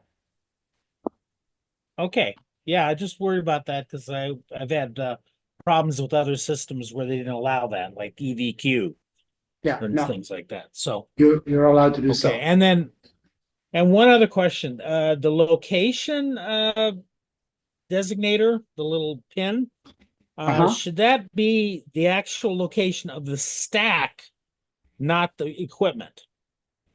That's up to the engineers, I would assume. It could be the equipment, but you are correct. There are further analysis based on stack location, which we've had to, paint more into the corner with the automated systems. But it is for emissions purpose, Rule 212 purposes, HRA, it's the stack location. There is something to be said for if it's a volume source in a room of where that equipment's going to be as well. But the comments noted that there's different applications of what that location designates. Thank you, Kevin. Okay. All right. Thank you. All right. Next up is Allison Torres. Go ahead, Allison. Can you hear me okay? Yes. Okay, great. Sorry, I want to make this quick because I know a lot of time has been taken up. I just have one suggestion to look into the payment options because many users likely will have to have like a finance department make like ACH payment rather than paying the credit card fee. And I believe there are challenges with doing that. And so having some other option to be able to access that invoice outside of the portal is something to look into because we had an issue with that when we tried using the online filing. So just wanted to provide that feedback. Okay. Thank you, Allison. May follow up with you offline on that one. Next up is Chris Flagg. Chris, go ahead. Okay. Well, this is a very nice presentation, but I'm kind of confused as to why we need to come up with a new form every time we have a new objective. For instance, filling out the AERs, that's one form. Filling out these applications, that's it seemed to be doing well on the forms that you had. Why do we need to do another format? The AER format seems to be very helpful for people to figure out what they need, how they need to put it together, and why another format? So this is in the interest of modernizing our paper-based system. As far as moving this all around, there is a substantial amount of time still handling paper, moving paper. We do have now a hybrid type workforce. So this allows for easier file sharing, information sharing.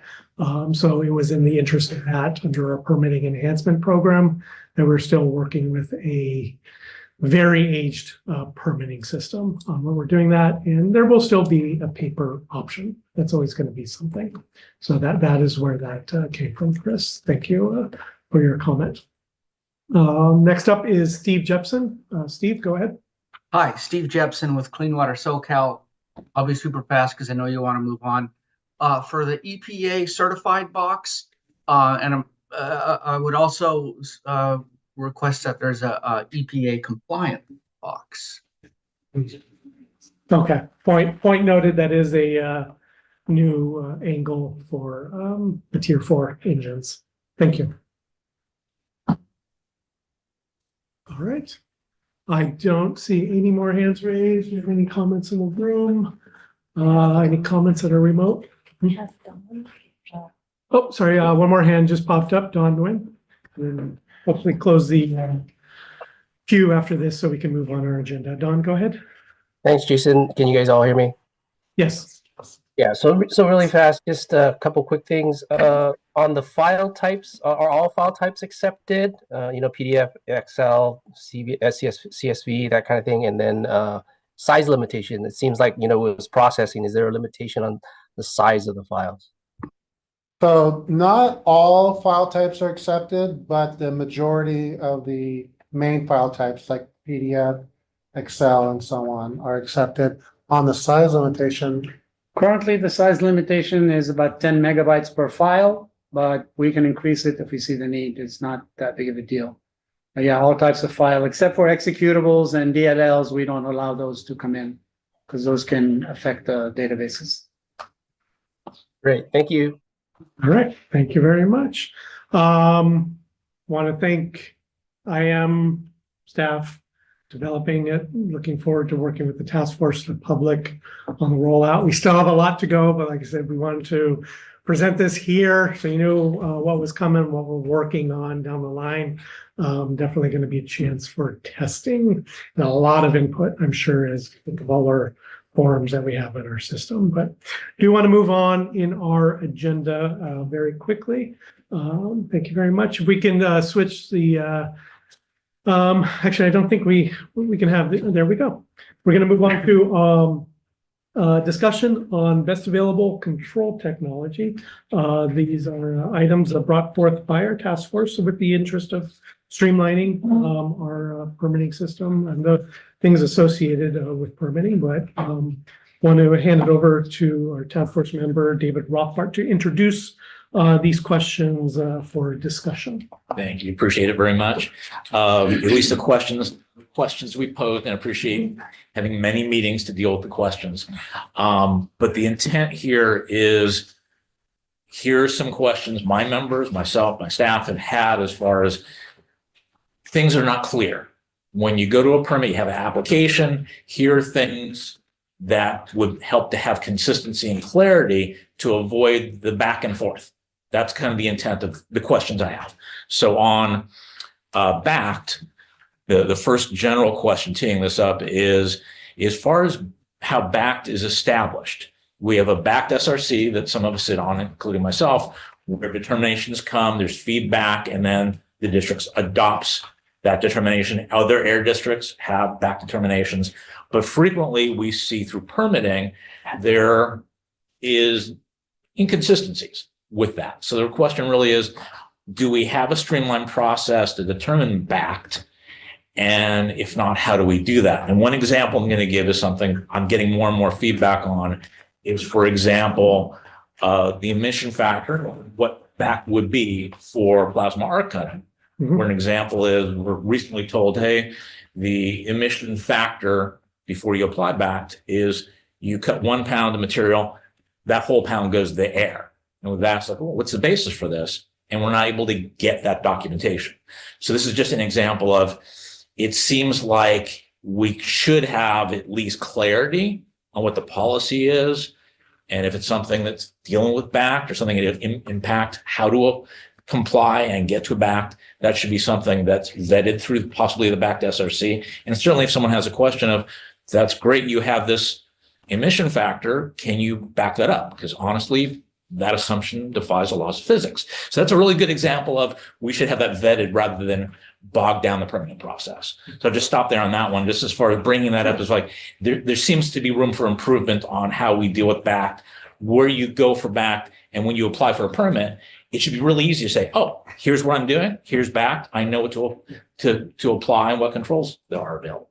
Okay, definitely agree. There's a couple items there we'll break down. We'll also come back to you because I know there's more questions associated with this item. We do have our BACT, 2/3 of our BACT team at the table here, and they'll pitch in as well. In terms of how BACT is developed, that does happen case by case through the permitting process for commonly permitted equipment. We do have our BACT guidelines with the SRC process. The Scientific Review Committee, but that process was developed to receive technical feedback on these items, receive guidance before going to the board, which is the ultimate approval for minor sources, before with inclusion into the BACT guidelines document. That again is for commonly permitted equipment. We have lots of, probably hundreds, I don't know if it's thousands, different types of equipment. So the permitting process does allow for it in a top-down analysis to determine BACT when applications come in the door. As far as emission factors and plasma arc cutting, I think for BACT guidelines, we generally point to an efficiency, if I remember, or possibly upcoming, there is a rule in development. Emission factors for emission calculations, that there is particulate matter in these cutting operations. There's also toxics, which I think is another large issue. I think we previously briefly mentioned we did recognize the inconsistency of that. What's being developed right now is a guidance document. I guess we're talking implementation guidance, to pull all that data together and come up with one clear guideline from all the different sources of information on that test information. We're actually using our contractors for that. So we're not using our engineers' time, but that was recognized. So that can be used for, toxic emissions. Where BACT comes into play, and here's, something to remember for BACT, it's for criteria, contaminants. So that would be where PM comes into play. I'm going to pause there to make sure I'm not straying too far off with my back team. No, I mean, I just wanted to, so back depends on whether you're a major source or a minor source, right? So those are two different tracks that you go down on. So if you're a minor source, back is based on deemed complete data. When you're applying, that becomes the back. You look at our guidelines, you go to section D of our guidelines, pull out what back is, and that's your back. For major sources, we don't have much control on it because the back is determined at the time of permitting. Right? So we list the current back that we have been using, other districts have been using. But between the time that you submit the application to the time that you actually get the permit, there could have been some other permits issued somewhere else, or even within our district with a more stringent limit. So now that becomes your layer. So that is governed by EPA regulations more than our process. So on that, we don't have much control. I mean, we'll list what is currently we are using as layer in our section B, but that could change. So that's why when somebody comes in and tells us what is backed, I have to tell them, this is the back today. Understood. Yeah, I understand it's a moving target, especially for, major source. But what I'm getting at is where maybe permitting is, I guess maybe a way to explain is if you get a permit, it would be nice to say, here is the source. Here is the reference to backed. Here's someone who has a permit. They applied it. Here it is, so you can check it to avoid the back and forth. Because a lot of times it's like, well, we think this is backed. It's not so specific. It would be nice to remove the negotiations, what I'm getting at. But you're correct. As far as if there's someone who has a permit, it's lower than what it was when you applied. That's backed at that time. I agree. All right. Yeah, and I would say, I think the cutting example, it does have that toxic intricacy, which really does drive the control efficiency of, it's driven by hexchrome. Because I think we have back listing, but it often does go into projects needing more control based on what the applicant is asking for. Based, again, that emission factor, yes, I agree. We do need to tie that down, and we're doing it because that's what leads to that uncertainty of, I need to cut this much. There's a black box right now of how much hexchrome is that going to result in, or other toxics, and then what control will I need based on that. So that is a key piece. I understand the sensitivity and toxics are very important, but I get the impression sometimes that we get a little hesitant to issue a permit because there's a rule that needs to be developed. And I get that kind of hesitation, but my suggestion would be if there's a rule that isn't updated, isn't ready for prime time, that's take it to the board and it needs to be resolved, but it shouldn't hold up permits either. I'm getting that feedback if certain things are held up because staff is not happy with the current requirements. We can talk offline, but that's the impression I'm getting. Okay, that I would need more details on if that is happening. That's not the direction we don't implement future or anticipated rules, but in terms of, it shouldn't be like, hey, we're uncomfortable with whatever the situation is and kind of having rulemaking by permit. We should try to avoid that. So, an example here. Okay, thank you. Did want to come back. We'll get to, because of the committee setup, we will be getting to general or public comment after the task force discussion here, but go ahead with your. Sure, I had a couple other related questions and the other one, two others. One is, how's achieved in practice determined? There's been inconsistencies on, I remember we had the issue of emergency diesel generator years ago as far as, is that something that was achieved in practice for the performance of the generator?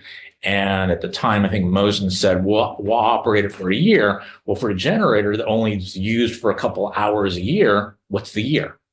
So there's been inconsistencies. So it's a matter of, what's the policy, what is appropriate to determine achieved in practice. You want to touch on that in terms of 6 months and Yeah, so for major sources, 6 months of operation is what we look at. Except for emergency IC engines or emergency equipment is a special case because you're operating it 1 hour a week at the most, unless there's an emergency. So there we looked at 6 months of actual installation and data. Actually, we had 5 or 6 years of data. And then we look at source testing also. 6 months of actual operation and SIMS data, if it's available, that's the first preference. If not, then we look at the source test data. So we're going to say the operation. So in a generator, for example, if you're running it 20 hours a year, it would take quite some time to get your 6 months of operation. Is that correct? That won't be for 20 years. If you look at the actual hours of operation. Right. That's a little extreme, and I'm not suggesting you wait that long, but it's more of how long does it take to really make sure something works as intended if it's not used frequently. So that's what for generator is a special case, and that's where we just looked at, some history behind that. And we saw that with the Microsoft engines in Washington, Bay Area had Sacramento engine, San Joaquin. So we looked at all that before we determined that as layer for us. But for other processes, for major sources, 6 months, minor sources, 1 year of actual operation. And that's a good answer. I appreciate that. There's also situations where someone does a source test and hey, someone got a source test and it worked, but that doesn't reflect operational considerations. So we talk about that in the back to SRC. Yes. It's just more of consistency. Okay. And this is something, several years ago, I did update the form because of these concerns and called out multiple things. So when an engineer does look up that, or the public looks up a backed listing to see the basis of that, those operational conditions are called out, test methodologies called out, averaging time, to dive into that because backed, emission limits, methodologies, all of that has evolved over time, and those specifics do matter, but we wanted that information available for the permitting process. So, because we found ourselves having to dig into old permit evaluations to find that, but part of what we've been putting over the years is to have that upfront and presented to the SRC. And our all back determination, we kind of list everything. So where we got the data from. And how we determine to be achieved in practice. There's source test data, then we'll summarize what the source testing actually showed. These were the permit limits, this is what the source test showed. But it's there in all the guidance, not in the guidance, but in the governing board package that we send out. All of that information is available. Appreciate that. For most of the cases that we establish the determination, we use the sources data. You're in the back SRC, are very familiar with that. And if you recall that it was just a few cases, like over the past few years, we used the SEMS data. For example, it was one of the gas turbine engines, the picker plant. So that one we did have a SEMS data, and definitely SEMS is more expensive than the source test. But if there is an equipment that they already have the SEMS installed on them, so we prefer to go with that, like a 6 months at least of the operation to check all the data. It is really time consuming, but for that case, we decided to do that to make sure that what we are going to propose are more kind of like a more stringent NOx limit. It is consistent with what we are seeing during the operation, the real practice day too. Well taken. And then related to that, good discussion tees up the last question I had is, in back determinations, there isn't necessarily something that talks about consistent averaging times and concentration limits. So there could be a little bit of variation on that, and be nice to have a policy, or at least, again, be consistent with that type of determination as well. So we do have, there is a policy on the books. It's on our backed webpage under, I forget it says policy, back policies on it. Policy and memo. And thank you for reminding us. So we have it in other like a public domain. We also included in that page. So right now everything is there, but it's back in 2007, which is the averaging time. And in general, it says 1 hour mostly for the combustion sources, but also to explain like some of the case by case differences. It is already there. And I believe most of you, the backers, you know, where is the related policy on the back page where we have the sources for the IC engine. So we also added on that page, which is available. Yeah, it identifies there may be need for parties to, it's that sliding scale of averaging time versus the limits of maybe there's unique considerations that need to be made. So it doesn't call out everything, but it does identify like a default for combustion of 1 hour, but with flexibility. Well, I just want to tee up all that, not just answer unless my members, but for everyone else. Yeah, unless the rule calls it a different averaging period. You know, rule could call 15 minutes, 3 hours, 24 hours, 365. Unless the rule calls something, or you know, the permit somehow back is based on, like I've done a permit which back was based on a 24-hour averaging and a 30-day averaging. So that will be specified in the permit. If it's not specified in the rule or the permit, then you default to 1 hour.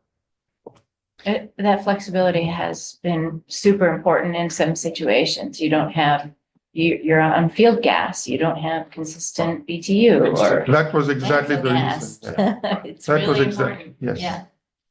Yeah. But we do appreciate the discussion because it is important, you know, we recognize coming into a permitting process, it helps to have that expectation of you planning a project. What do I need to do? Yeah. And that can get derailed quickly if there's a misinterpretation or there's an absence of information and changes direction. So we appreciate this in order to help speed up the permitting process. But our ongoing, we don't have a backed SRC meeting upcoming that will continue looking at lots of things for the next round.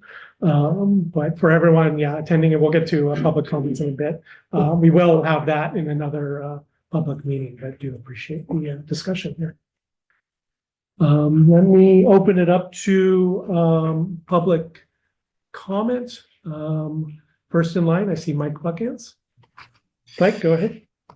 Thank you, Jason. Kind of dovetailing in on what you just said, having reasonable certainty when you apply and you attempt to do so in a way that will help your application get approved quickly is important. I think staff may feel hand-tied when it comes to discussing backed. There have been opportunities, there have been times that I've asked staff up front, hey, I have an application for, let's just say, a combustion source. Tell me what backed is so I can go and find a supplier to get it so that I can give you an application that meets your expectation that you can process quickly. And they just simply won't answer the question. The answer is often, you tell us, and we'll check it out when we get there. When we reach out as permit applicants to the staff to help ourselves, certainly, and you guys process applications quickly, we should be able to get clear answers to clear questions. I get that there are esoteric questions with respect to toxics sometimes, but if you're applying for a boiler or something that's relatively simple, staff should feel confident in saying to you applicants, if you bring us this in your application, you're going to get a permit provided that you obey all the other rules that are required to obtain a permit. The other thing is a sense of timing. You noted in earlier slides that there were applications that were greater than 2 years old for better or for worse. I think applicants need to have some certainty that what they apply for, if it met backed at the time, is going to be okay. If a permit application takes 2 years or 5 years or God forbid longer to process, backed is going to change. Technology changes. We've talked about technology quite a bit in this discussion. People shouldn't be encumbered because BACT changes to perhaps a much more expensive technology than existed at the time they apply. I'm all for innovation. I'm all for new technologies, but oftentimes these projects are developed with a budget for a pollution control technology that exists at the time. And just because somebody said rule by permit earlier, and I kind of agree with that, just because there's an extended period of time and there's an advancement of technology, an applicant that applied several years before that, I don't think should be penalized by that. And thank you for the opportunity to speak. Thank you very much, Mike, for that. Moving on, our next commenter is Rita Loof. Rita, go ahead. Yes, thank you. Good afternoon, Rita Loof, Director of Environmental Affairs for RadTech International. And just wanted to echo some of the comments that were made and go back to the issue of BACT being a moving target.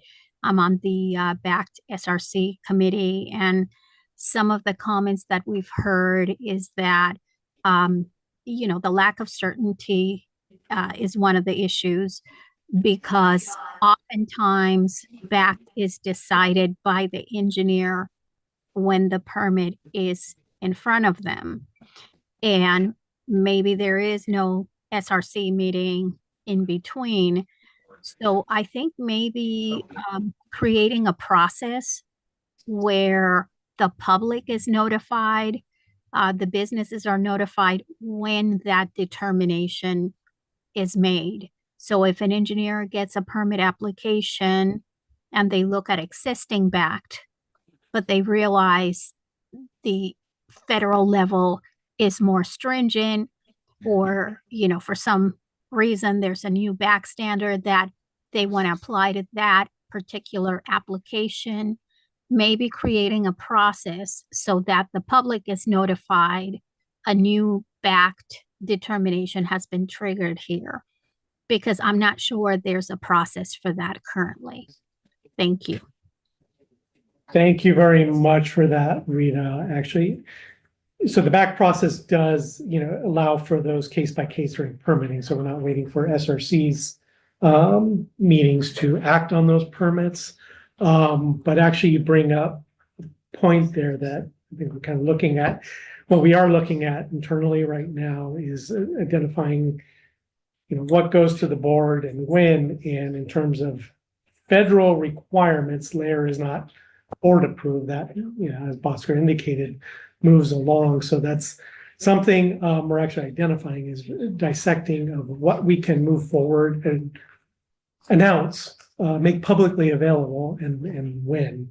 So I do appreciate you bringing that up, because we are looking into it, and I do, you know, recognize the benefits of doing that, of recognizing it as it happens so everyone else can see it as well. So that's something we have to identify too, is limited staff for BACT and getting that out too. So something to keep in mind.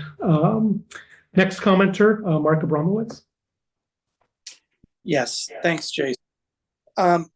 The district's implementation of BACT and layer requirements is frankly one of my pet peeves, and I think it is really the weakest spot of the district in terms of getting the air clean. BACT requirements were initially to be able to provide a way to drive new technology before they got incorporated into existing source rules that everybody had to comply with. Instead, the district has, in particular in recent years, flipped that on its head. You'll find the technology forcing requirements in existing source rules, and you'll find the district's implementation of BACT and layer requirements trailing that, or you'll find it at least happening at the same time. There's frustrations on, I think, many levels. I've worked with companies with innovative technologies that have tried to become seen as backed, and have been faced by the district continually changing rules. Many technology developers see the district as their biggest barrier to bringing on board innovative technologies. The backed SRC process was supposed to solve some of those problems, and it's worked well in some cases, but in many others it has not. And where the district doesn't want to do something, the district has, well, let me give an example. With respect to UVEB, the district fabricated a brand new category of emerging technologies. Well, either something is backed and achieved in practice, or it's not. Instead, you stuck Rita's technology into this non-existent category that just had really no basis in state law, in federal law. In other words, the district has taken backed and layer requirements and just kind of made it unrecognizable. All the issues I think that David raised are ones that have been there certainly since the beginning of time, and in many ways is very unfortunate that you don't get that kind of certainty. And there's got to be a better way of fixing that problem. There have been some great success stories in terms of backed and layer. We now have SCR as a technology that's been implemented throughout the district. SCR was not what was proposed for the technology for the first source that came in, and public comment came in and said, you should be using SCR instead. And now it's a technology that's ubiquitous. I think the district really needs to start from scratch and look at how we might be able to implement a workable way to allow backed work. And if there are legislative changes, well, let's go ahead and do that. I could spend 2 hours talking about this. We obviously don't have the time, but I'll end with that, and thank you. All right, thank you, Mark. We will move on. I do also want to address the UV. UVEB coatings are identified in multiple locations and are coding back listings in minor source. So I just want to make sure we touch on that. So it's in our back guidelines. Sorry, I lost my Zoom screen. Next up is Allison Torres. Allison, go ahead. Thank you. Thank you for the discussion on this. Just a couple questions and comments. I do want to echo Rita's suggestion related to a process for notification. It seems that currently when back determinations or layer determinations are made during permitting, that there's limited information that's shared with the permittees or other permittees for awareness of that change. So it's really important that permittees have, that current information for what the backed and layer determinations are. And right now there doesn't seem to be enough transparency in that information outside of, the back determinations that go to the board. So I am happy to hear that you are looking into this further and making more information, or seeing what information you can make more publicly available. So look forward to more info on that. Also, I wanted to, I guess, just expand on David's comments about the achieved in practice question, and just ask a question about what is the criteria for lowering permit limits let's say on like when you're going through that permit to construct to permit to operate transition, based on just a single source test outside of the backed SRC? What is that current process or criteria? Not quite sure I follow. Yeah, I'm not questioning because once you get a PC and there is a limit on the PC, we don't change it going from PC to PO. That limit stays the same. Sometimes it does change. Yeah, so I guess just kind of along those lines, are those determinations made by the permit engineer, or is it a process that includes the back team? Because sometimes permitting might approach it differently, and I guess the overall comment there is, what is the current policy, and is that being consistently utilized within the permitting teams during these permit changes? Individual engineers do not determine backed. That does come to the DEO level and also with advisement of the backed team. I'm not sure if there's other factors based on, because after the PC stage, there would be test data that would be available for that specific equipment, and there may be changes and limits based on that source test. So I think we have a little disconnect on our understanding of this, so it might be best to have a discussion offline on this one. Okay. That works. Okay, thank you. Thank you. All right, that takes care of our public comment. We do have one more item. Maybe I can take this to the task force. Do we want to discuss our research permit item today, or we're going to be having a meeting hopefully in September? You want me to tee it up real quick? Why don't we tee it up and have a quick and then see if anyone wants to abbreviated? continue the discussion? Yeah, why don't we do that? So next slide, or skip 2 slides because we already did public comment. And our next topic from our task force is research permits. Thank you, thank you. And this is much more straightforward than the abstract concept of back. So I apologize for the previous discussion because it is a little wonky in a lot of ways. We can revisit it. But research permits, to me, should be really straightforward. We have Rule 441. It says, okay, you have a research permit, and a lot of times we're putting, trying out new technology that will reduce emissions. The dilemma at the moment is myself and some other my members have tried to get research permits, and it's very time consuming. I'm going to talk to Angela recently about this, and she was saying it could be just as complex, if not more complicated than a regular permit. You and I talked offline about this, and you correctly highlighted that Rule 441 hasn't been revised since 1976. And the intent is you have something that you haven't done before, you want to research it, but right now the rule only exempts Reg 4 rules. This rule was created before there's Reg 11 or Reg 13 requirements. So I understand how this is a dilemma.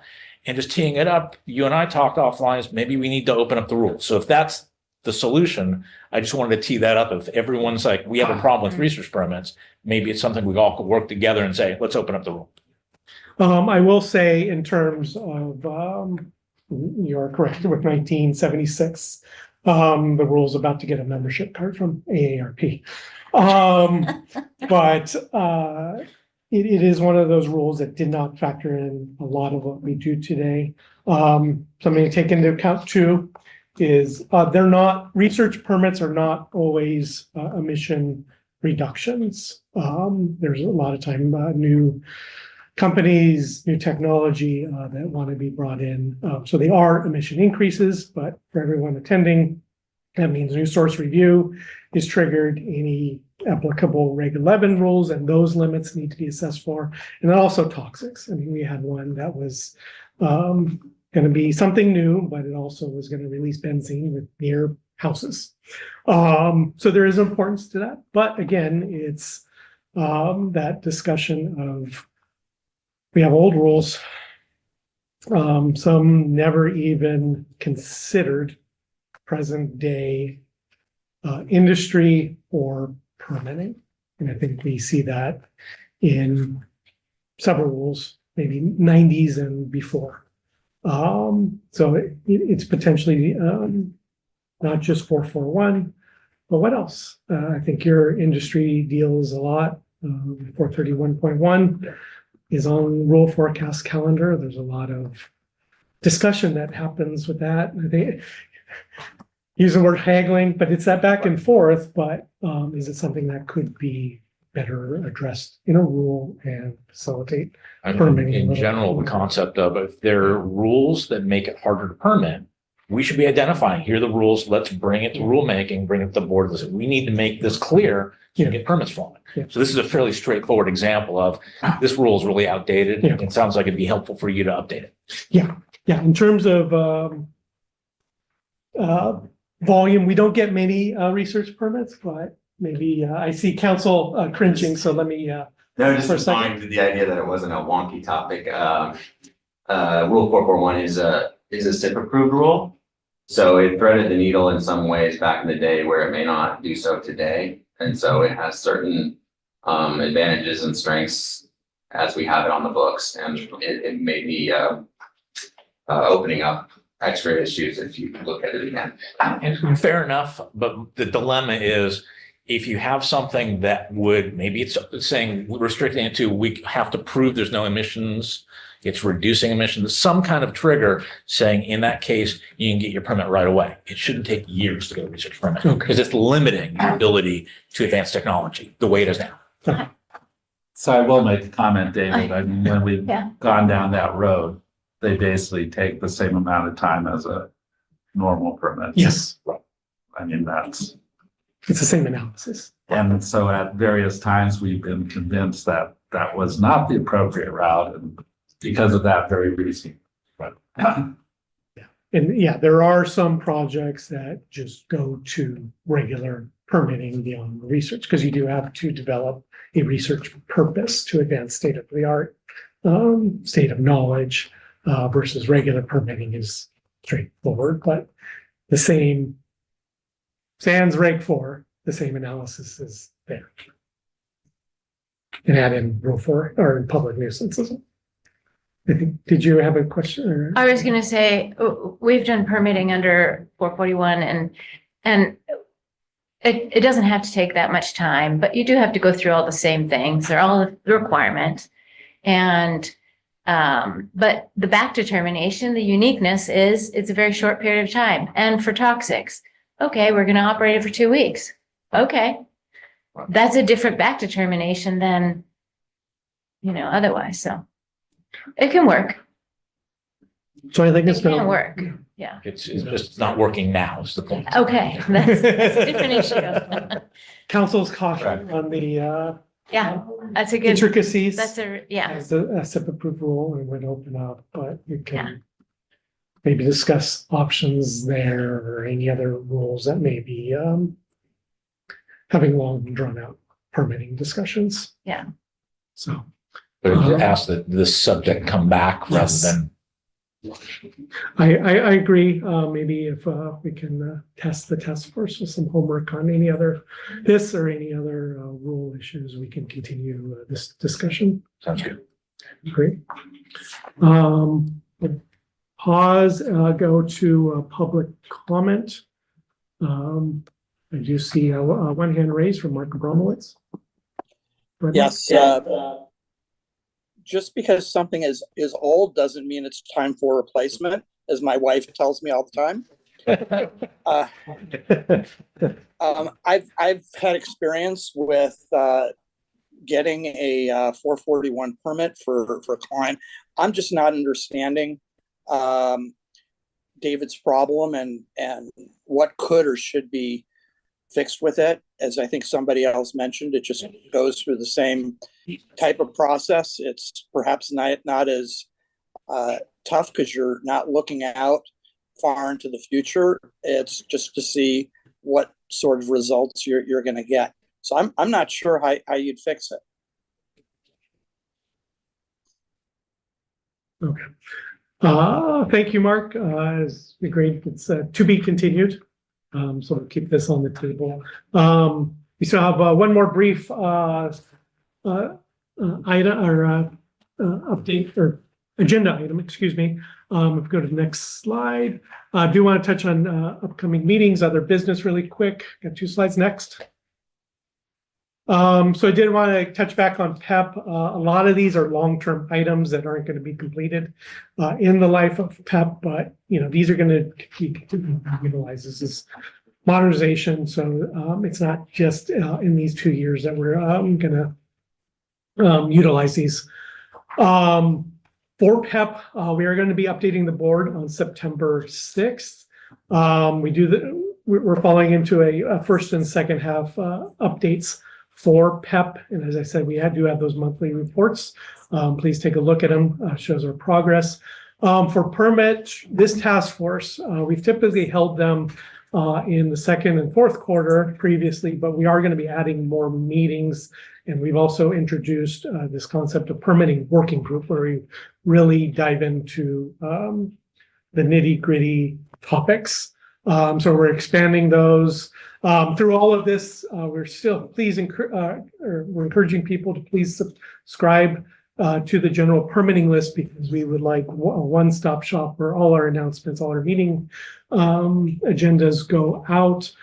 So we still point everybody to that. And let's go to the next slide, please. And just so we have an expectation of what's upcoming, we have a tentative schedule.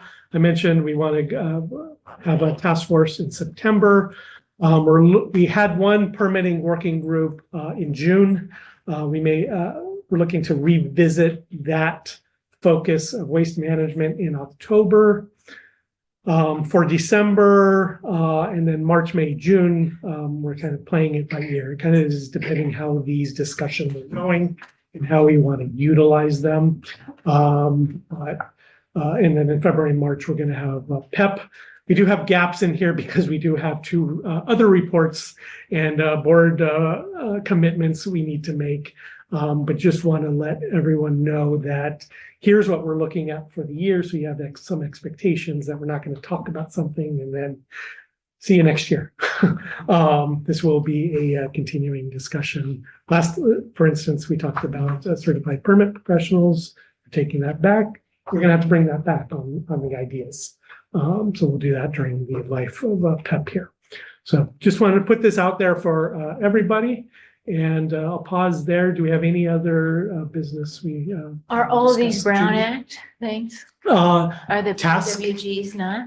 And that was part of the strategy. There is task force does come from the board, so it's following the Brown Act. Very well, you can see how the meeting goes here in terms of format. Working group is a very fluid discussion, lots of back and forth, and it went really well in June. So, but we go, kind of out with a focus and looking at it. Waste management, we had a lot of topics. We're going to follow up with that. We're thinking maybe or December doing a gas station one. So again, if you want to reach out, think of potential topics for that. Okay. Take that in. And I just had a quick question, and then don't need an answer today, but I was curious what was going on with the source test report. I am excuse themselves. We're hoping that gets rolled out soon. We're trying to see if that can get rolled into our September board presentation. Okay. So it's right there. Yes, we all would like to see that one go through because it would really help our process a lot. All right. Okay, I'll pause there. Go to public comment on this item. I don't see any hands raised. Next slide, please. And we did that. And next slide. All right, we're going to open up to general public comment. Is there anyone wishing to comment in the room or on Zoom on any issues? I see one hand raised. Rita, go ahead. Yes, thank you. Rita Loof, Director of Environmental Affairs for RadTech International. And just, as a general comment related to how we can improve the permit process in order to make it more user-friendly and also to get permits out quicker, which is what the facilities ultimately would like. A lot of the rule requirements act as barriers to that process. And I'll give you an example that comes to mind. In one of the rules that the district is amending, Rule 1107, for example, there are a lot of these added reports that facilities have to file, the QERs, they're called. And, they're not required at the federal level. This is something exclusively that the district is requiring, but these facilities have to put in these extra reports.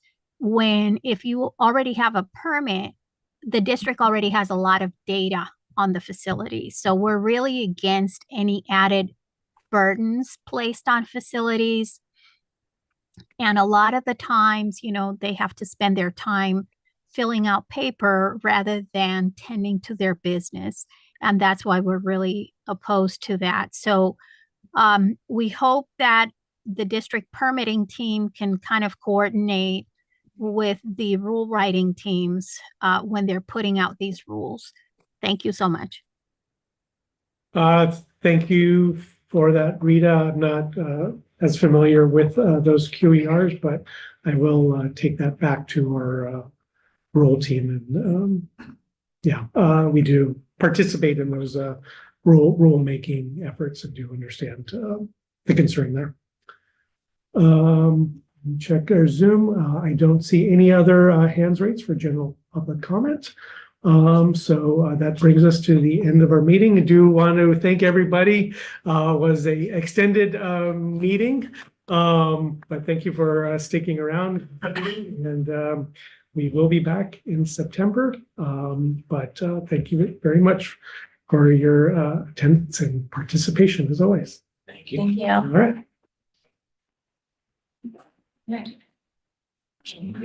Permit faster. Good. Well, A little bit. that's right. I mean, Go ahead and I end the had some- recording.